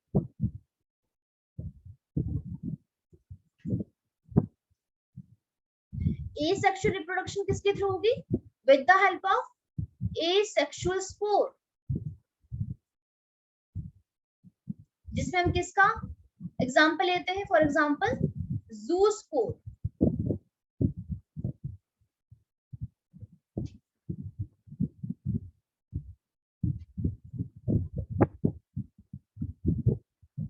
और ये ज़ूस्पोर कैसे होंगे, दे आर फ्लैजलेटेड। तो सबको पता होगा जो फ्लैजलेटेड होते हैं वो क्या होते हैं, मोटाइल भी होते हैं, मूव कर सकते हैं। और सेक्सुअल रिप्रोडक्शन में क्या होगा, फ्यूजन होगा गैमेट का, fusion of the two gametes. Two gamete कौन कौन से, मेल गैमेट और फीमेल गैमेट। अब यहाँ पर जो ध्यान रखना है, अगर आप लोगों ने इतना नोट कर लिया है तो मैं आगे चलूं फिर सेक्सुअल, क्योंकि मेन हमें सेक्सुअल पे फोकस करना है। 2 मिनट ठीक है, प्लीज आप जल्दी से नोट कीजिए, फिर आगे इसको करते हैं।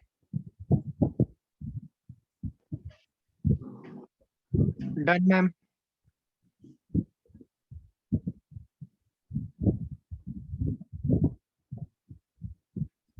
हो गया मैम। सबने नोट कर लिया, बाकी ने? Yes ma'am. ओके, फिर आगे आ जाइए सेक्सुअल रिप्रोडक्शन पे। यहाँ पे कुछ चीजों को प्लीज अच्छे ढंग से समझना और कंफ्यूज नहीं होना है। सेक्सुअल रिप्रोडक्शन का मतलब है कि दो गैमेट वहां पे क्या कर रहे हैं, फ्यूज कर रहे हैं। अब हमने कहा कि जो दो गैमेट फ्यूज कर रहे हैं वो सिमिलर साइज के हो सकते हैं, डिसिमिलर साइज के हो सकते हैं, बट वेरी वेरी इंपॉर्टेंट, वो फ्लैजिलेटेड भी हो सकते हैं और नॉन फ्लैजिलेटेड भी हो सकते हैं। मतलब they can be motile and they can be non motile. तो यहाँ पे नोट कीजिए आप, सबसे पहले गैमेट्स कैन बी, जो गैमेट्स होगा वो कैसा हो सकता है, दे कैन बी फ्लैजिलेटेड और नॉन फ्लैजिलेटेड। फ्लैजिला बियर कर भी सकता है और नहीं भी कर सकता है, और साथ ही साथ में ये गैमेट और कैसा हो सकता है, दे कैन बी सिमिलर और डिसिमिलर। साइज में सेम भी हो सकते हैं और डिफरेंट भी हो सकते हैं, सेम साइज भी हो सकता है और अलग अलग भी हो सकता है। समझ आ गया? अब नेक्स्ट करते हैं कि जो ये सेक्सुअल रिप्रोडक्शन है, तीन मेथड आते हैं इसके। एग्जाम्पल काफी ज्यादा इंपॉर्टेंट है, तो प्लीज लर्न कर लेना, 2-3 बार लिखना, याद हो जाएंगे। तीन एग्जाम्पल कौन कौन से हैं, आइसोगैमस, फिर आता है एनाइसोगैमस और लास्ट में आता है oogamous। अब जो आइसोगैमस है उसमें क्या होंगे, both gamete are similar in size, तो यहाँ पे लिख लीजिए सिमिलर इन साइज। कौन होंगे, गैमेट होंगे, बार बार लिखने की जरूरत नहीं है। लेकिन अब यहाँ पे दोनों गैमेट क्या होंगे, सिमिलर होंगे। लेकिन जो दो गैमेट जो सिमिलर होंगे, दे कैन बी फ्लैजिलेटेड, ये दोनों फ्लैजिलेटेड भी हो सकते हैं, but they can be non flagellated. जरूरी है कि फ्लैजिला बियर करें, नॉन फ्लैजिलेटेड भी हो सकते हैं। लेकिन फ्लैजिला बियर करे ना बियर करे, दोनों का साइज क्या होगा, दोनों का साइज सेम ही होगा। तो फ्लैजिलेटेड में एग्जांपल आता है हमारे पास स्पायरोगैरा का, नहीं सॉरी यूलोथ्रिक्स का आता है। नोट कर लीजिए, यहाँ पे एग्जांपल है आपका यूलोथ्रिक्स।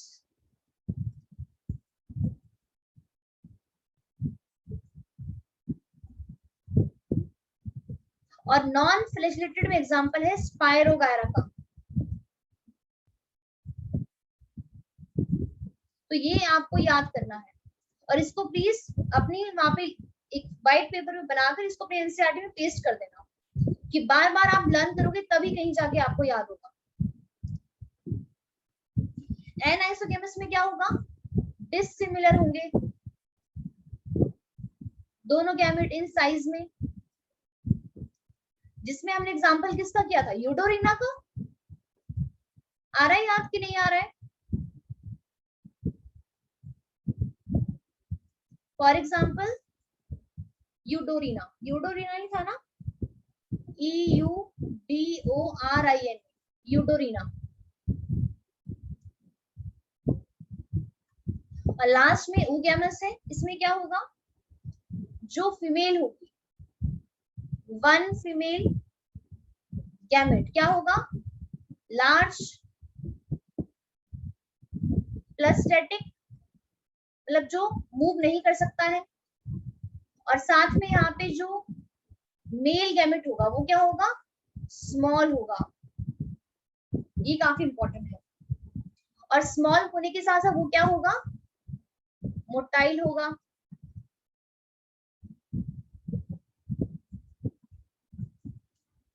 स्मॉलर होगा, मोटाइल होगा। अब इसमें हम oogamous में किसका एग्जांपल लेते हैं, वॉलबॉक्स का और फ्यूकस का। यहाँ पे जगह नहीं बची, यहाँ पे लिख लो। oogamous में एग्जांपल है वॉलबॉक्स एंड सेकंड है फ्यूकस का एग्जांपल है। तो प्लीज आप इसको नोट कर लो, काफी ज्यादा इंपॉर्टेंट चार्ट है। फिर इनका हम कंपैरिजन करते हैं सारी एल्गी का।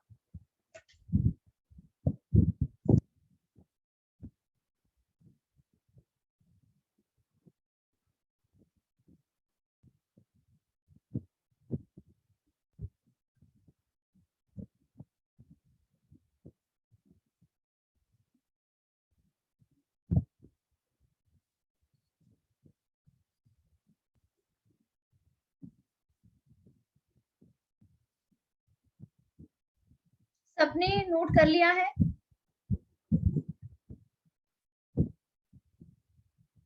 Yes, ma'am.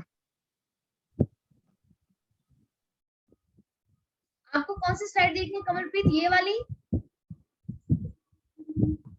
मैम इससे नेक्स्ट। ये वाली? यस।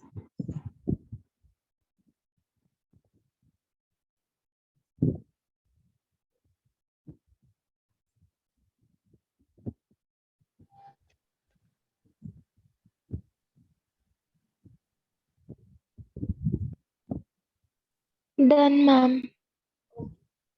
अब हम बात करते हैं इनकी इकोनॉमिक इंपॉर्टेंस के बारे में, किस एल्गी का यूज क्या है।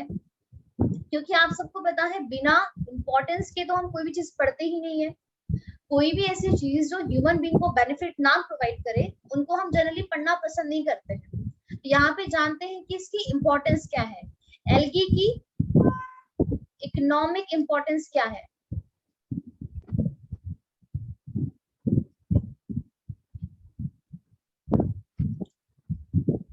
आप ऐसे सिंपल एनसीईआरटी में भी नोट कर सकते हो, ऐसे मैं आपको बता रही हूँ। जैसे मैंने आपको सबसे पहला पॉइंट यहाँ पर ये बताया था कि जो हाफ CO2 है इस अर्थ पर, जो 50% CO2 है, इसको फिक्स कौन करता है? It is fixed by algae with the help of photosynthesis. सबको पता है इसके बारे में कि जो 50% CO2 का फिक्सेशन है वो एल्गी ही करती है। इसके अलावा बहुत सारी एल्गी क्या होती है, एडिबल होती है, हम उनका यूज फूड की तरह करते हैं। तो कौन कौन सी एल्गी फूड की तरह यूज करते हैं हम? लैमिनेरिन, जो कौन सी एल्गी है, ब्राउन एल्गी है। इसके अलावा सेरगैसम, और कौन सी थी एक, जल्दी से बताइए, सॉरी आई नहीं आएगा यहाँ पे। एनसीईआरटी में क्या क्या लिखा है, सेरगैसम, लैमिनेरिन, सेरगैसम, एक कौन सी थी, पोरफायरा।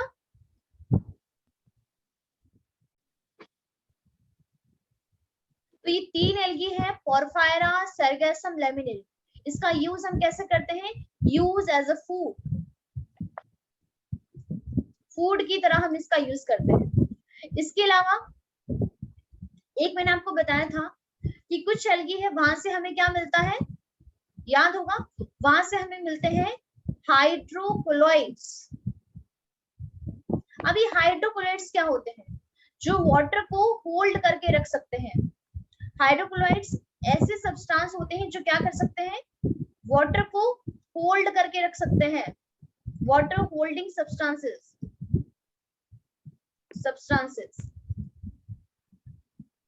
अब ये हाइड्रोकोलोइड हमें किस किस से मिलते हैं, हमें ये दो एल्गी से मिलते हैं। एक मिलता है हमें ब्राउन एल्गी से और एक हमें मिलता है रेड एल्गी से।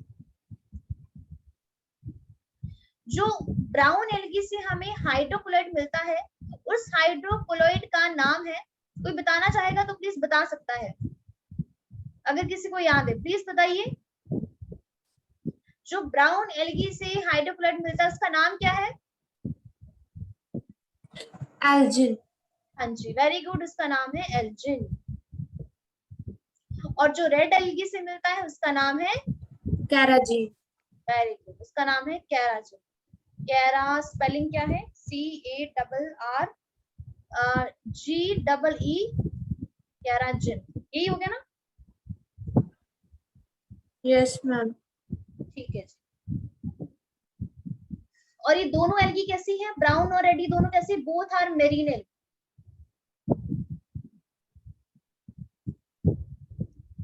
मतलब सॉल्टी वाटर में होती है। इसके अलावा ये तो मैंने आपको बता दिया। हाँ, एक चीज और, थर्ड इसकी इंपॉर्टेंस है। एक हमें क्या मिलता है? अगर अगर अगर अगर हमें कहां से मिलता है? अगर अगर हमें मिलता है फ्रॉम दी रेड एल्गी। हमने बात की थी कि जो आइसक्रीम, जो जेलीज हम मार्केट से लेकर आते हैं बहुत ज्यादा सॉफ्ट होती है घर के कंपैरिजन में। तो रीजन क्या है? रेड एल्गी, सॉरी अगर अगर। अगर अगर का पाउडर क्या होता है? हम आइसक्रीम वगैरह में और जेलीज में यूज करते हैं उसको सॉफ्ट बनाने के लिए।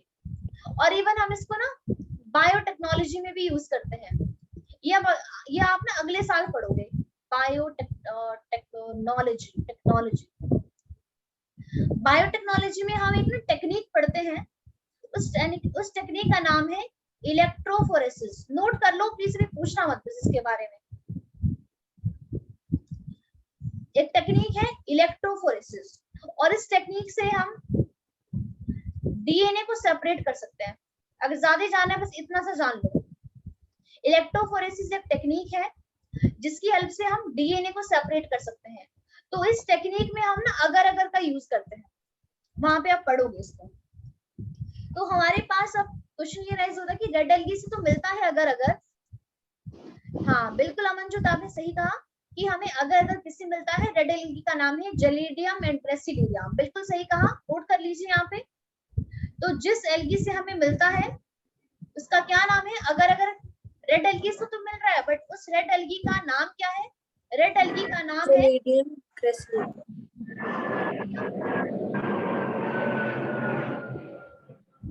और सेकंड नाम है ग्रेसिलेरिया।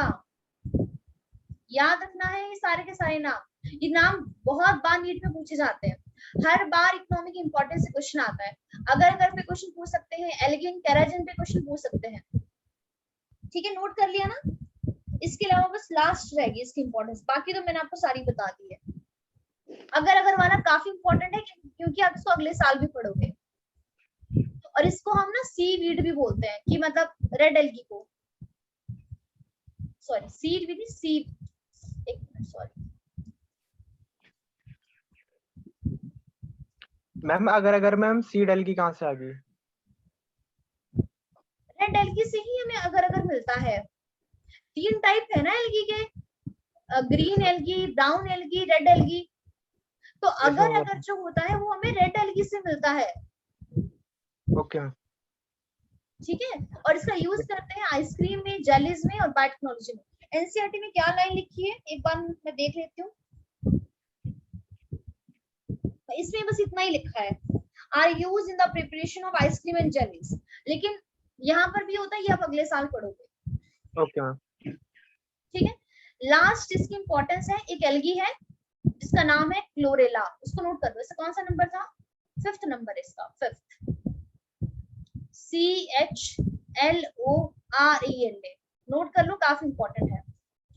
क्लोरेला भी कैसी एल्गी होती है? यूनिसेलुलर एल्गी होती है। मतलब पूरी बॉडी किससे बनती है? सिंगल टाइप के सेल से बनती है। और इस जो ये एल्गी होती है बहुत ज्यादा प्रोटीन रिच होती है। तो प्रोटीन रिच होने की वजह से जब एस्ट्रोनॉट स्पेस में जाते हैं ना, तो वो स्पेस में इसका यूज करते हैं एज अ फूड सप्लीमेंट, क्योंकि प्रोटीन रिच होते हैं। सप्लीमेंट की तरह यूज करते हैं कौन? एस्ट्रोनॉट। ये काफी इंपॉर्टेंट, इसको नोट कर लो। इंपॉर्टेंस इसकी ना ऐसे सारी ही इंपॉर्टेंट है, जितना आप पार्ट कर लो उसका। आई होप आपको यहाँ तक सारी बातें समझ में आ गई होगी। यहाँ तक अगर किसी को कोई भी डाउट है तो प्लीज पूछ सकता है अभी।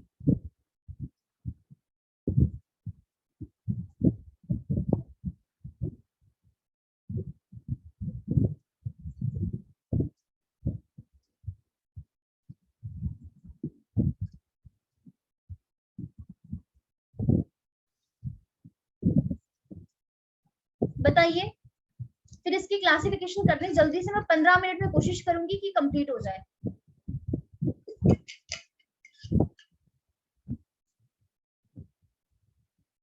कंपैरिजन फॉर्म में कर लेंगे।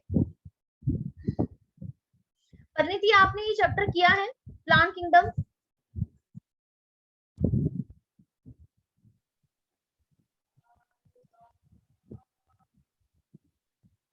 चलो अच्छी बात है, आपने किया है, फिर तो आपको कोई भी प्रॉब्लम नहीं आई।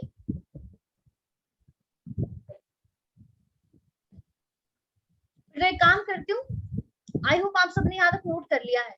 तो देखो यहाँ पे इसकी इंपॉर्टेंस, यहाँ पे सारी बातें वही लिखी है।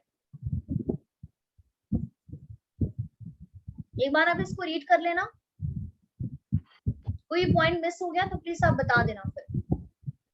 तो हमने कहा एल्गी क्या है, उसको हम 3 क्लासेस के अंदर डिवाइड करते हैं, क्लोरोफाइसी, फियोफाइसी, रोडोफाइसी। अब एनसीईआरटी के अंदर कुछ डायग्राम्स हैं, तो प्लीज ये आपको आइडेंटिफाई करने आने चाहिए, जिससे आप यहाँ पर देख सकते हो कि ये सबसे पहली ये वॉलवॉक्स है, ये क्लैमिडोमोनास है, और ये लास्ट वाली क्या है, कारा है। ये तीनों क्या है, ग्रीन एल्गी है, क्लोरोफाइसी को बिलोंग करती है। इसके अलावा एनसीईआरटी में ब्राउन एल्गी के भी यहाँ पे 3 डायग्राम मेंशन किए गए हैं। एक ये वाला जिसका नाम है लैमिनेरिया, सेकंड है फ्यूकस, और थर्ड है डिक्टियोटा। जतिन, अपना माइक आप म्यूट रखोगे?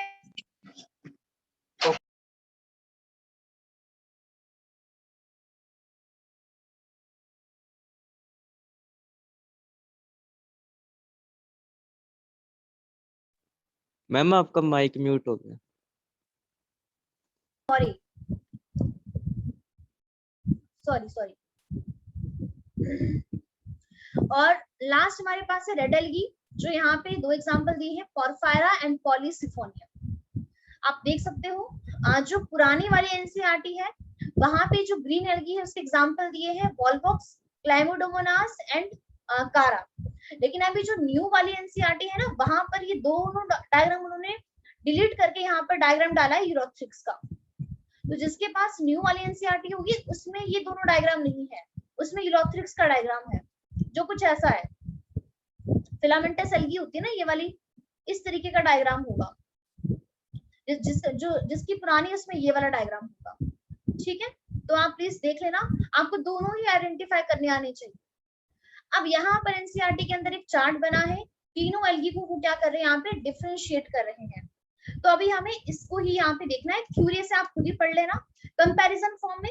और आप भी काम कीजिए, कॉपी पेन लेकर बैठिए, इसको नोट कीजिए। साथ ही साथ में यहाँ पर कुछ चीजें मैं आपको नोट करवाऊंगी, यहीं पर ही आपको नोट करना है, यहीं पर ही मैं आपको यहाँ पे कुछ एडिशनल पॉइंट्स लिखवाऊंगी। तो यहाँ पर जो देखिए, हमने कहा अभी जो एल्गी है वो 3 टाइप की है। कौन कौन सी? Green algae, chlorophyceae, phaeophyceae, brown algae, rhodophyceae, red algae. अब सारी की सारी क्या है, फोटोसिंथेटिक है, फोटोसिंथेसिस करती है, मतलब क्या है, ऑटोट्रॉफिक है, अपना फूड खुद बना रही है। तो फूड बनाने के लिए क्या चाहिए होता है, पिगमेंट चाहिए होता है। तो सबके पास पिगमेंट होता है। अब वो कौन कौन से पिगमेंट है उसको आपको यहाँ पे नोट करना है। ऐसे मैं भी एक काम करती हूँ, खुद ही मैं भी चार्ट बना लेती हूँ, वो ज्यादा सही रहेगा। आप भी उसको ही कॉपी करना मेरे साथ साथ।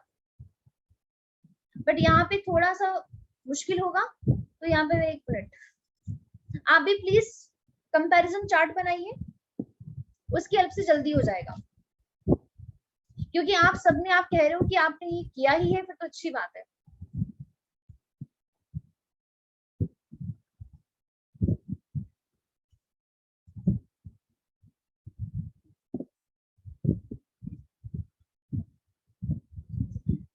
तो सबसे पहले यहाँ पे लिखिए कौन सी एल्गी के बारे में हम बात कर रहे हैं, क्लोरोफाइसी के बारे में। क्लोरोफाइसी के बारे में बात करें, और इस क्लोरोफाइसी को कॉमनली हम क्या कहते हैं, ग्रीन एल्गी कहते हैं। सेकंड हम बात करेंगे फियोफाइसी के बारे में, जिसे हम ब्राउन एल्गी कहते हैं। और लास्ट हम यहाँ पे करेंगे रोडोफाइसी के बारे में, जिसे हम रेड एल्गी कहते हैं। अब तीनों में क्या होगा, क्लोरोफिल मतलब पिगमेंट तो सब में ही होगा, इसीलिए फोटोसिंथेसिस करते हैं। तो यहाँ पे ऊपर लिखिए, यहाँ पे पिगमेंट लिख लीजिए, पिगमेंट हेडिंग बनाइए। अब जैसे आवाज नहीं आ रही। हाँ जी हम क्लियर आवाज नहीं आ रही आपकी। आवाज क्लियर नहीं आ रही है? आ रही है मैम। मैम आगे आगे मैम।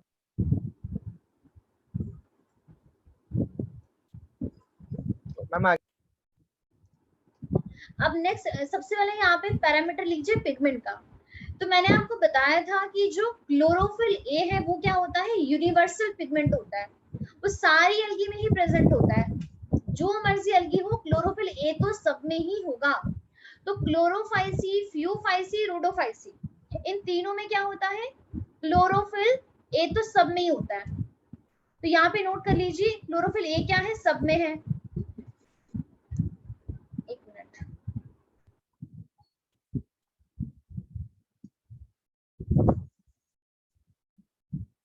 क्लोरोफिल ए क्या होता है, क्लोरोफिल ए सब में होता है।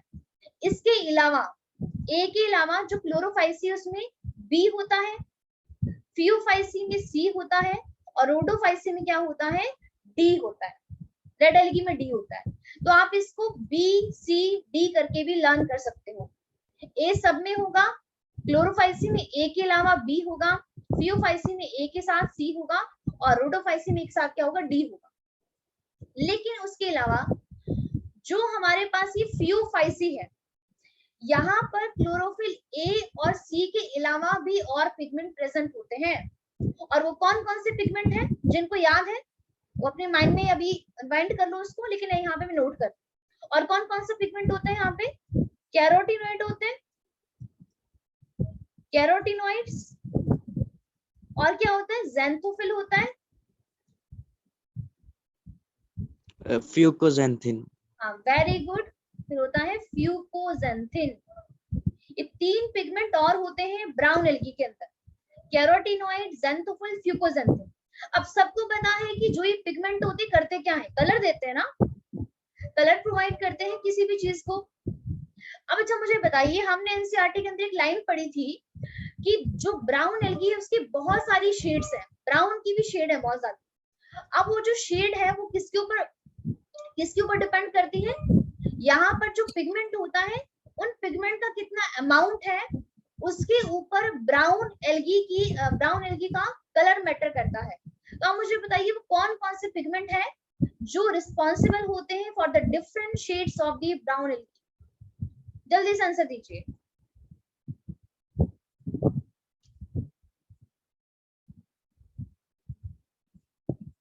इस क्वेश्चन का आंसर दीजिए, काफी इंपॉर्टेंट क्वेश्चन है, ये पूछ सकते हैं आपसे नीट में। Xanthophyll and fucoxanthin. बिल्कुल सही आंसर दिया प्रभजोत आपने भी, नवनजोत आपने भी। ज़ैंथोफिल एंड जो फ्यूकोजेंथिन होता है इसको नोट कर लीजिए, काफी इंपॉर्टेंट है। एनसीईआरटी ओपन की तो वहां पे नोट कर सकते हो कि इन ज़ैंथोफिल का, फ्यूकोजेंथिन का कितना अमाउंट प्रेजेंट है, उसके बेसिस पर मतलब ये डिसाइड करता है कि कौन सा ब्राउन कलर होगा। समझ रहे हो ना, ब्राउन कलर की बहुत सारी शेड है, बट कौन सा ब्राउन कलर होगा वो किसके ऊपर डिपेंड करता है, इन दोनों के अमाउंट पर डिपेंड करता है, इनकी कॉम्पोजिशन के ऊपर डिपेंड करता है। अब लास्ट क्वेश्चन यहाँ पे, जो रेड एल्गी है वो रेड क्यों है, मतलब ग्रीन एल्गी ग्रीन क्यों है, क्लोरोफिल की वजह से। ये तो बहुत सिंपल आंसर, बहुत ही सिंपल क्वेश्चन है। पर रोडोफाइसी रेड एल्गी रेड क्यों है, due to the presence of which pigment, R phycoerythrin. Very good, क्या नाम है, आर फाइकोइरेथ्रिन। आर का मतलब है रेड, फाइको का मतलब है एल्गी, और एरिथ्रो वर्ड कहां से आया है, हमारे आरबीसी से आया है, क्योंकि वो रेड कलर के होते हैं। तो आर फाइकोइरेथ्रिन की वजह से क्या होती है, रेड एल्गी क्या होती है, रेड होती है। आई होप आप सबने इतना नोट कर लिया होगा, नोट कर लिया है ना सबने? Yes ma'am. ठीक है, अभी मैं इसको साथ में थोड़ा रब कर रही हूँ क्योंकि मेरे पास यहाँ पे जगह थोड़ी सी कम है। एरिथ्रिन ऐसे यहाँ पे लिख लेती हूँ मैं। इसके बाद सेकंड हेडिंग हम यहाँ पर बनाएंगे कि फूड किस किस फॉर्म में स्टोर होता है। तो सेकंड हेडिंग यहाँ पे क्या बनेगा, फूड स्टोरेज फॉर्म, क्या लिखेंगे, स्टोर्ड फूड।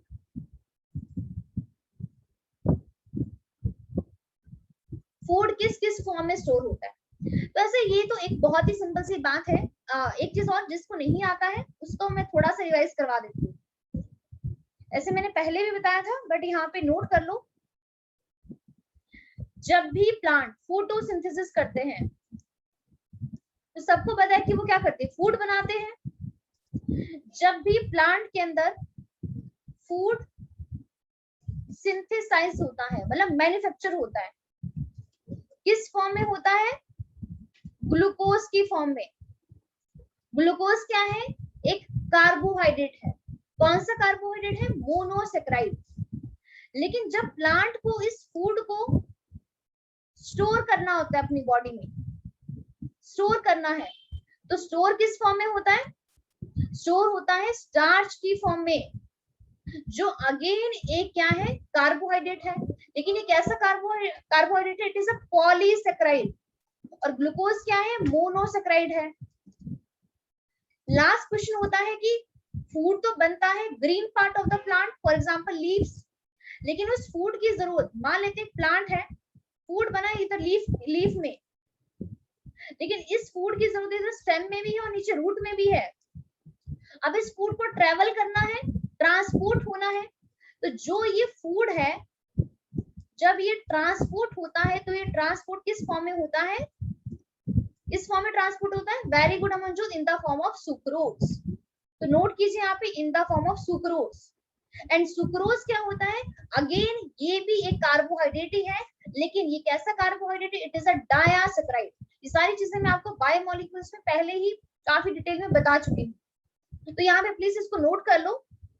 फूड प्लांट बनाते हैं ग्लूकोज की फॉर्म में जो एक मोनोसेक्राइड है, स्टोर करते हैं स्टार्च की फॉर्म में जो एक पॉलीसेक्राइड है, एंड ट्रांसपोर्ट करते हैं सुक्रोज की फॉर्म में।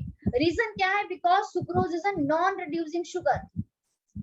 अब नॉन रिड्यूसिंग शुगर क्या होती है, इसके लिए बायोमोलिक्यूल्स के लेक्चर देखना जो भूल गए, ठीक है।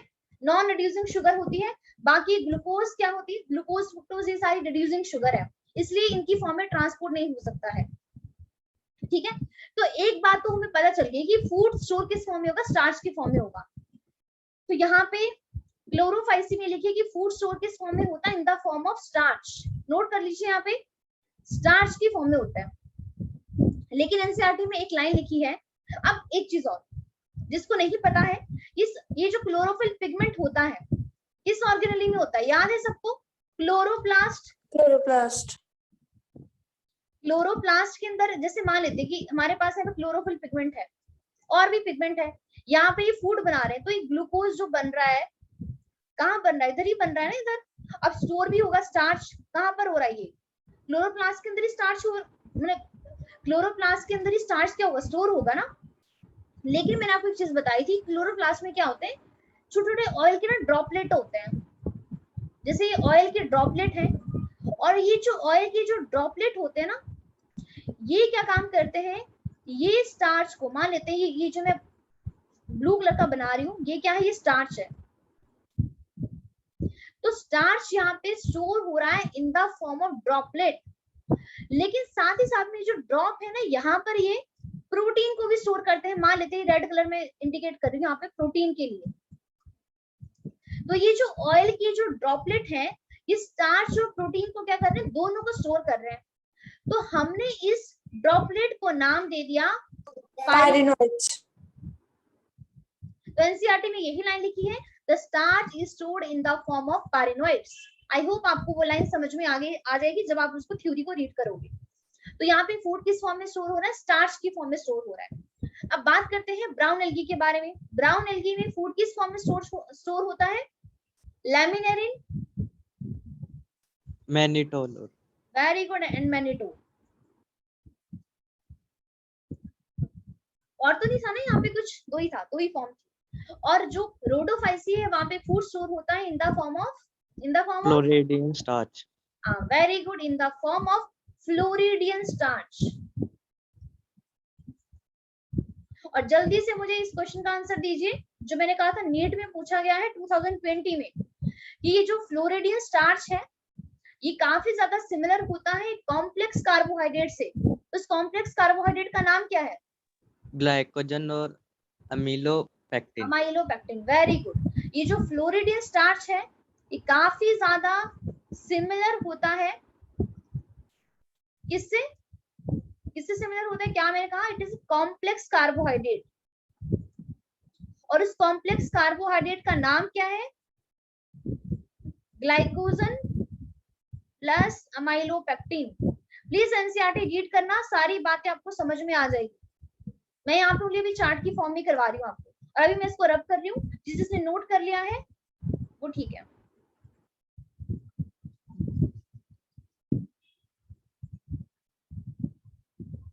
और कौन सा हेडिंग रहता है अब आपका? ये तो मैंने आपको बता दिया। हाँ, अब बात करते हैं सेल वॉल के बारे में। बस हम अभी मेन पॉइंट लेंगे क्योंकि अभी आप लोगों की क्लास भी है। तो एक मिनट,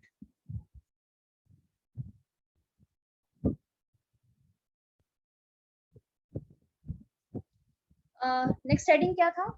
हाँ, सेल वॉल का। अब आप सबको पता है मोस्टली प्लांट सेल की सेल वॉल किससे बनी होती है? सेल्यूलोज से बनी होती है। अब अगर मैं बात करूं क्लोरोफाइसी की, तो क्लोरोफाइसी में जैसे मान लेते हैं ये मेरे पास ये सेल है, ठीक है, और ये सेल की क्या है? सेल वॉल है, जो ये ब्लू कलर से जो मैं डार्क कर। अब हम क्या देखते हैं कि जो ये क्लोरोफाइसी की सेल वॉल है, इसकी जो आउटर वाली वॉल है ये तो पेक्टोज से बनती है, और ये जो एक इनर वाली वॉल होती है, इनर वाली सेल वॉल किससे बनती है? सेल्यूलोज से बनती है। तो एनसीईआरटी में लाइन लिखी है outer wall is made up of pectose and inner wall is made up of cellulose. तो प्लीज आप इस तरीके से नोट कर लो यहाँ पे, क्योंकि टाइम कुछ ज्यादा हो रहा है तो मैं टाइम को देखते हुए यहाँ पे शॉर्टकट में लिख रही हूँ, बता रही हूँ, प्लीज आप उसको खुद नोट कर लो। उसके अलावा बात करते हैं फ्यूफाइसी। जैसे मान लेते हैं हमारे पास ये क्या है? अगेन ब्राउन एल्गी है। अब ब्राउन एल्गी का देखिए जो आउटर पोर्शन है, चलो पहले इसको थोड़ा सा मैं थिक कर लेती हूँ। ब्राउन एल्गी की पहली बात तो सेल वॉल अगेन किससे बनी होती है? सेल्यूलोज से बनी होती है। लेकिन हम देखते हैं कि जो ब्राउन एल्गी है उसका जो ये आउटर पोर्शन होता है ना, ये आउटर पोर्शन किससे कवर होता है? एक जिलेटिन का कोट होता है ना, जिलेटिनस कोट होता है। और उस जिलेटिनस कोट को हम क्या बोलते हैं? एल्गिन कहते हैं। और अभी अभी हमने इस एल्गिन की इंपॉर्टेंस पढ़ी थी कि इसका हम यूज करते हैं एज अ हाइड्रोक्लोराइड, जो वाटर को होल्ड कर सकता है। तो फ्यूफाइसी में इनर पोर्शन सेल्यूलोज का बना होता है और आउटर इसको कौन कवर करता है? जिलेटिन का कोट कवर करता है। सिंपल सी बात है। जो रोडोफाइसी है इसकी सेल वॉल बनी होती है सेल्यूलोज से, पेक्टिन से, और एक क्या होता है? पॉलीसल्फेट एस्टर होता है, पॉलीसल्फेट एस्टर होता है। तो हमारा सेल वॉल तक का हो गया पार्ट एकदम क्लियर, ठीक है? नोट कर लिया सब लोगों ने?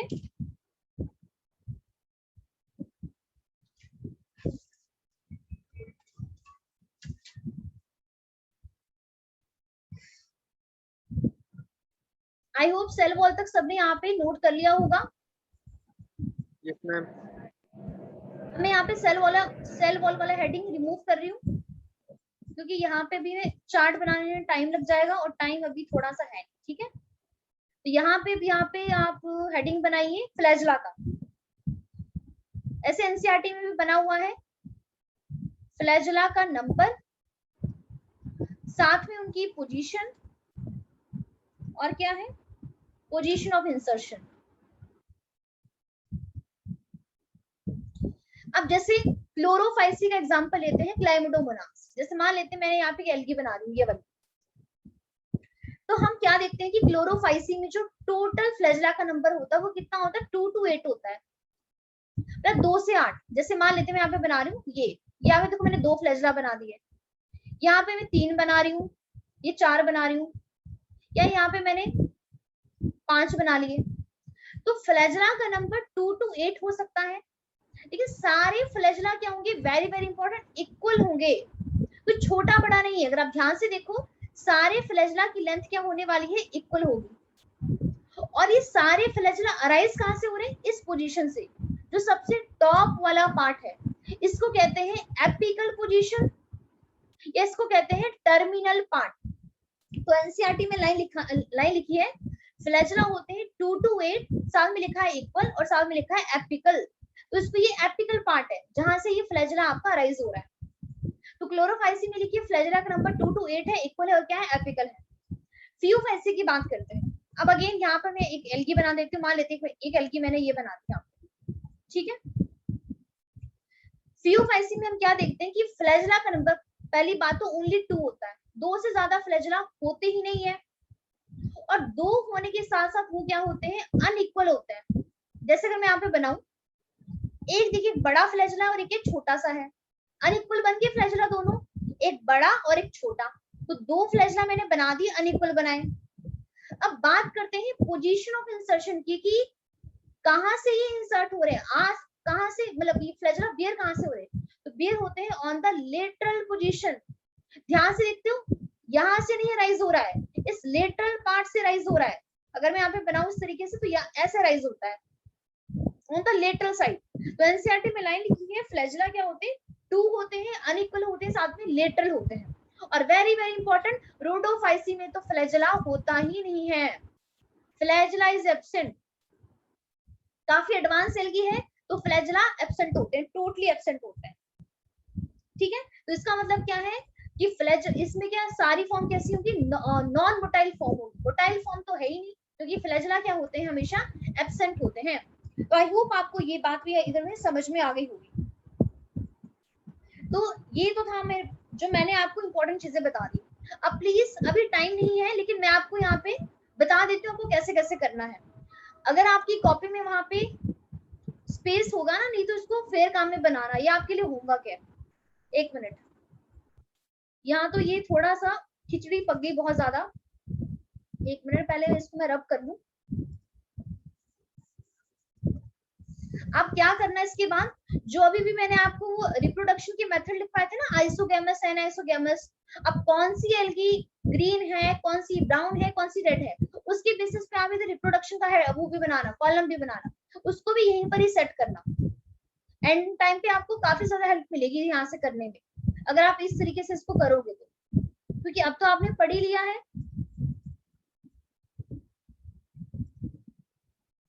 एक चीज मैं आपको और बता देती हूँ, इंपॉर्टेंट वाले पार्ट जो भी मिस हो गए यहाँ पे। फ्लैजेला वाला पार्ट तो मैंने आपको बता दिया, एक आप यहाँ पे एग्जांपल लिख लो सबके, वो इंपॉर्टेंट है। अगेन यहीं पे लिख देती हूँ क्योंकि उधर स्पेस नहीं बच रहा है, वेट। तो यहाँ पे लिखो क्लोरोफाइसी, बीच में फियोफाइसी, और लास्ट में लिखो रोडोफाइसी। एग्जाम्पल बहुत इंपॉर्टेंट होते हैं।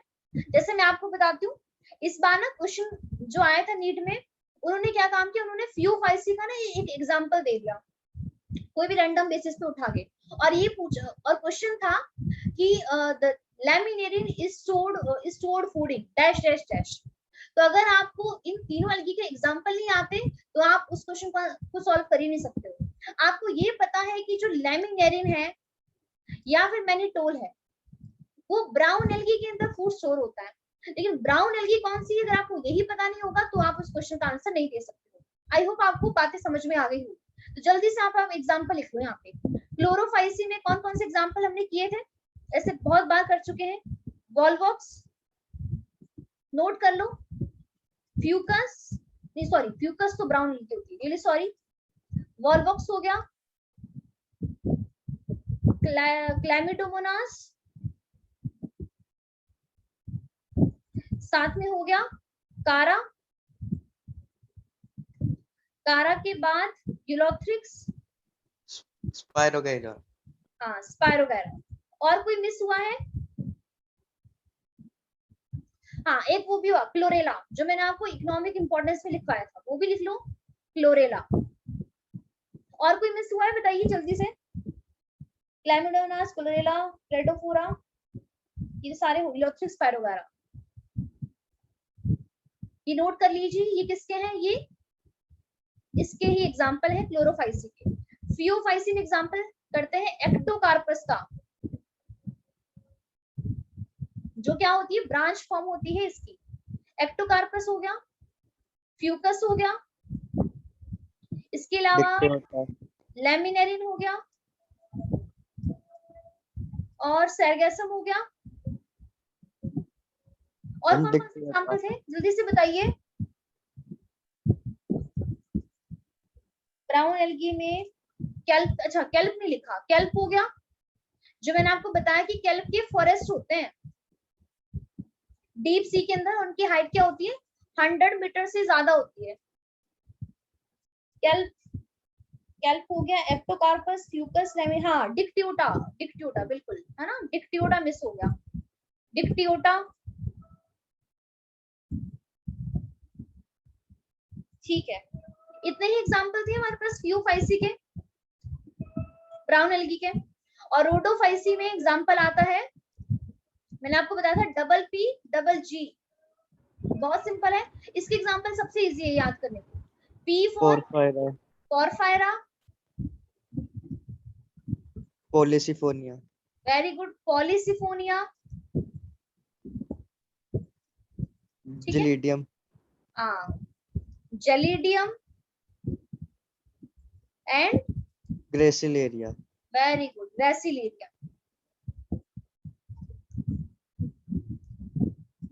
और ये जेलिडियम और ग्रेसिलेरिया से हमें क्या मिलता है, अगर अगर मिलता है। तो आई होप आपको ये क्वेश्चन यहाँ पे समझ में आ गए होंगे, मतलब आपको ये पार्ट जो है, आज हम इतना ही करेंगे। एल्गी का से हमने मेजरली पोर्शन कर लिया है, थोड़ा बहुत वहां पे क्लोरोफिल की उसकी शेप के बारे में रहता है कि इनमें कैसी कैसी शेप होती है, वो आप देख लेना, बट इंपॉर्टेंट पोर्शन हमने सारा कवर कर लिया है। और अगेन इसको कम से कम 5-5 बार लिखना, तभी आपको ये सारी चीजें याद होने वाली है। अब यहाँ पे बस 2 मिनट का टाइम लूंगी आपसे और फिर आप लीव कर सकते हो। जो इस बार नीट में क्वेश्चन पूछा गया था एल्गी से, उसको कर लेते हैं, ठीक है। मैं 1 मिनट बस क्वेश्चन देखती हूँ यहाँ पे, आप उस क्वेश्चन को आंसर, उस क्वेश्चन का आंसर देना, फिर आप लीव कर सकते हो। जो इस बार क्वेश्चन पूछा गया था एल्गी से, 1 की 2 क्वेश्चन आया था इस बार, एक तो आया था, एक तो मुझे अच्छे से याद है।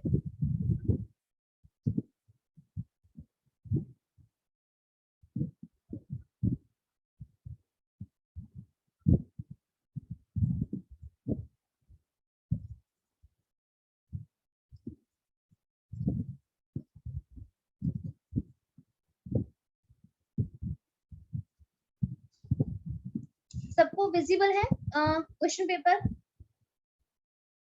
यस मैम, बस ठीक है, बस मैं 1 मिनट का टाइम दीजिए मुझे, साथ में क्वेश्चन भी कर लेते हैं नीट का।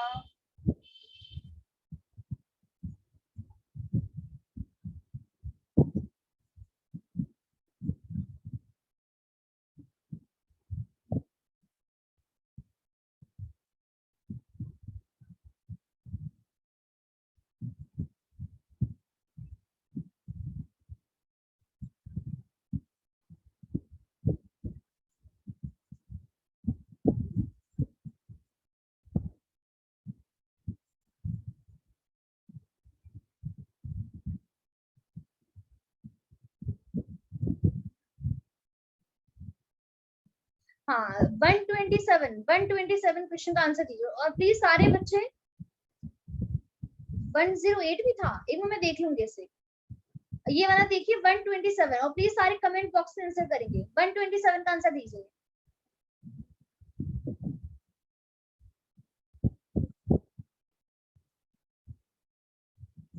सबको आंसर देना है।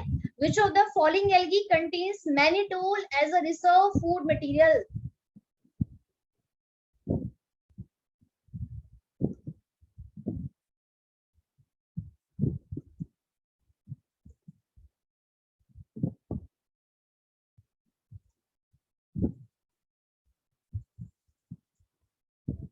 वन 127 का जल्दी से आंसर दीजिए।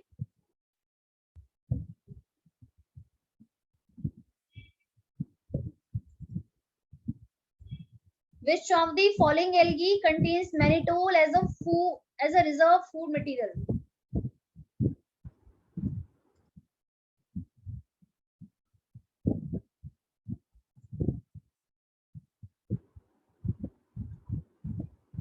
दिव्यम, जतिन, आपका आंसर गलत है, बाकी सबने आंसर ठीक दिया है।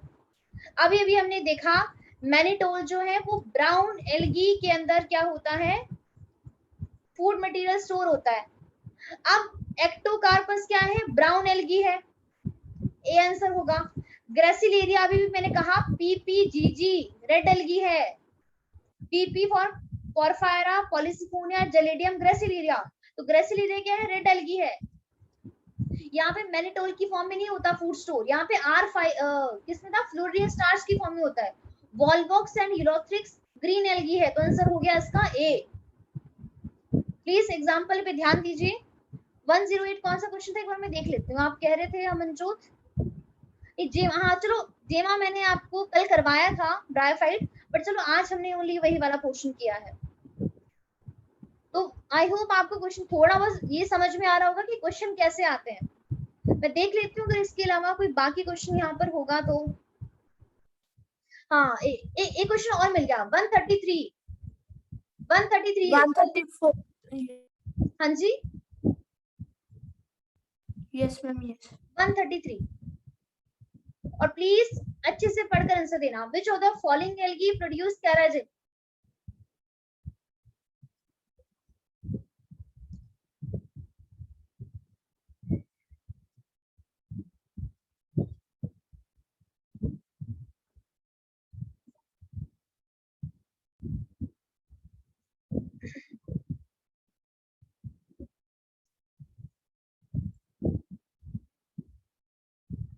ये तो सारे ऐसे क्वेश्चन है, बस पढ़कर इनके आंसर निकल जाएंगे, इसमें तो कुछ भी सोचना है ही नहीं।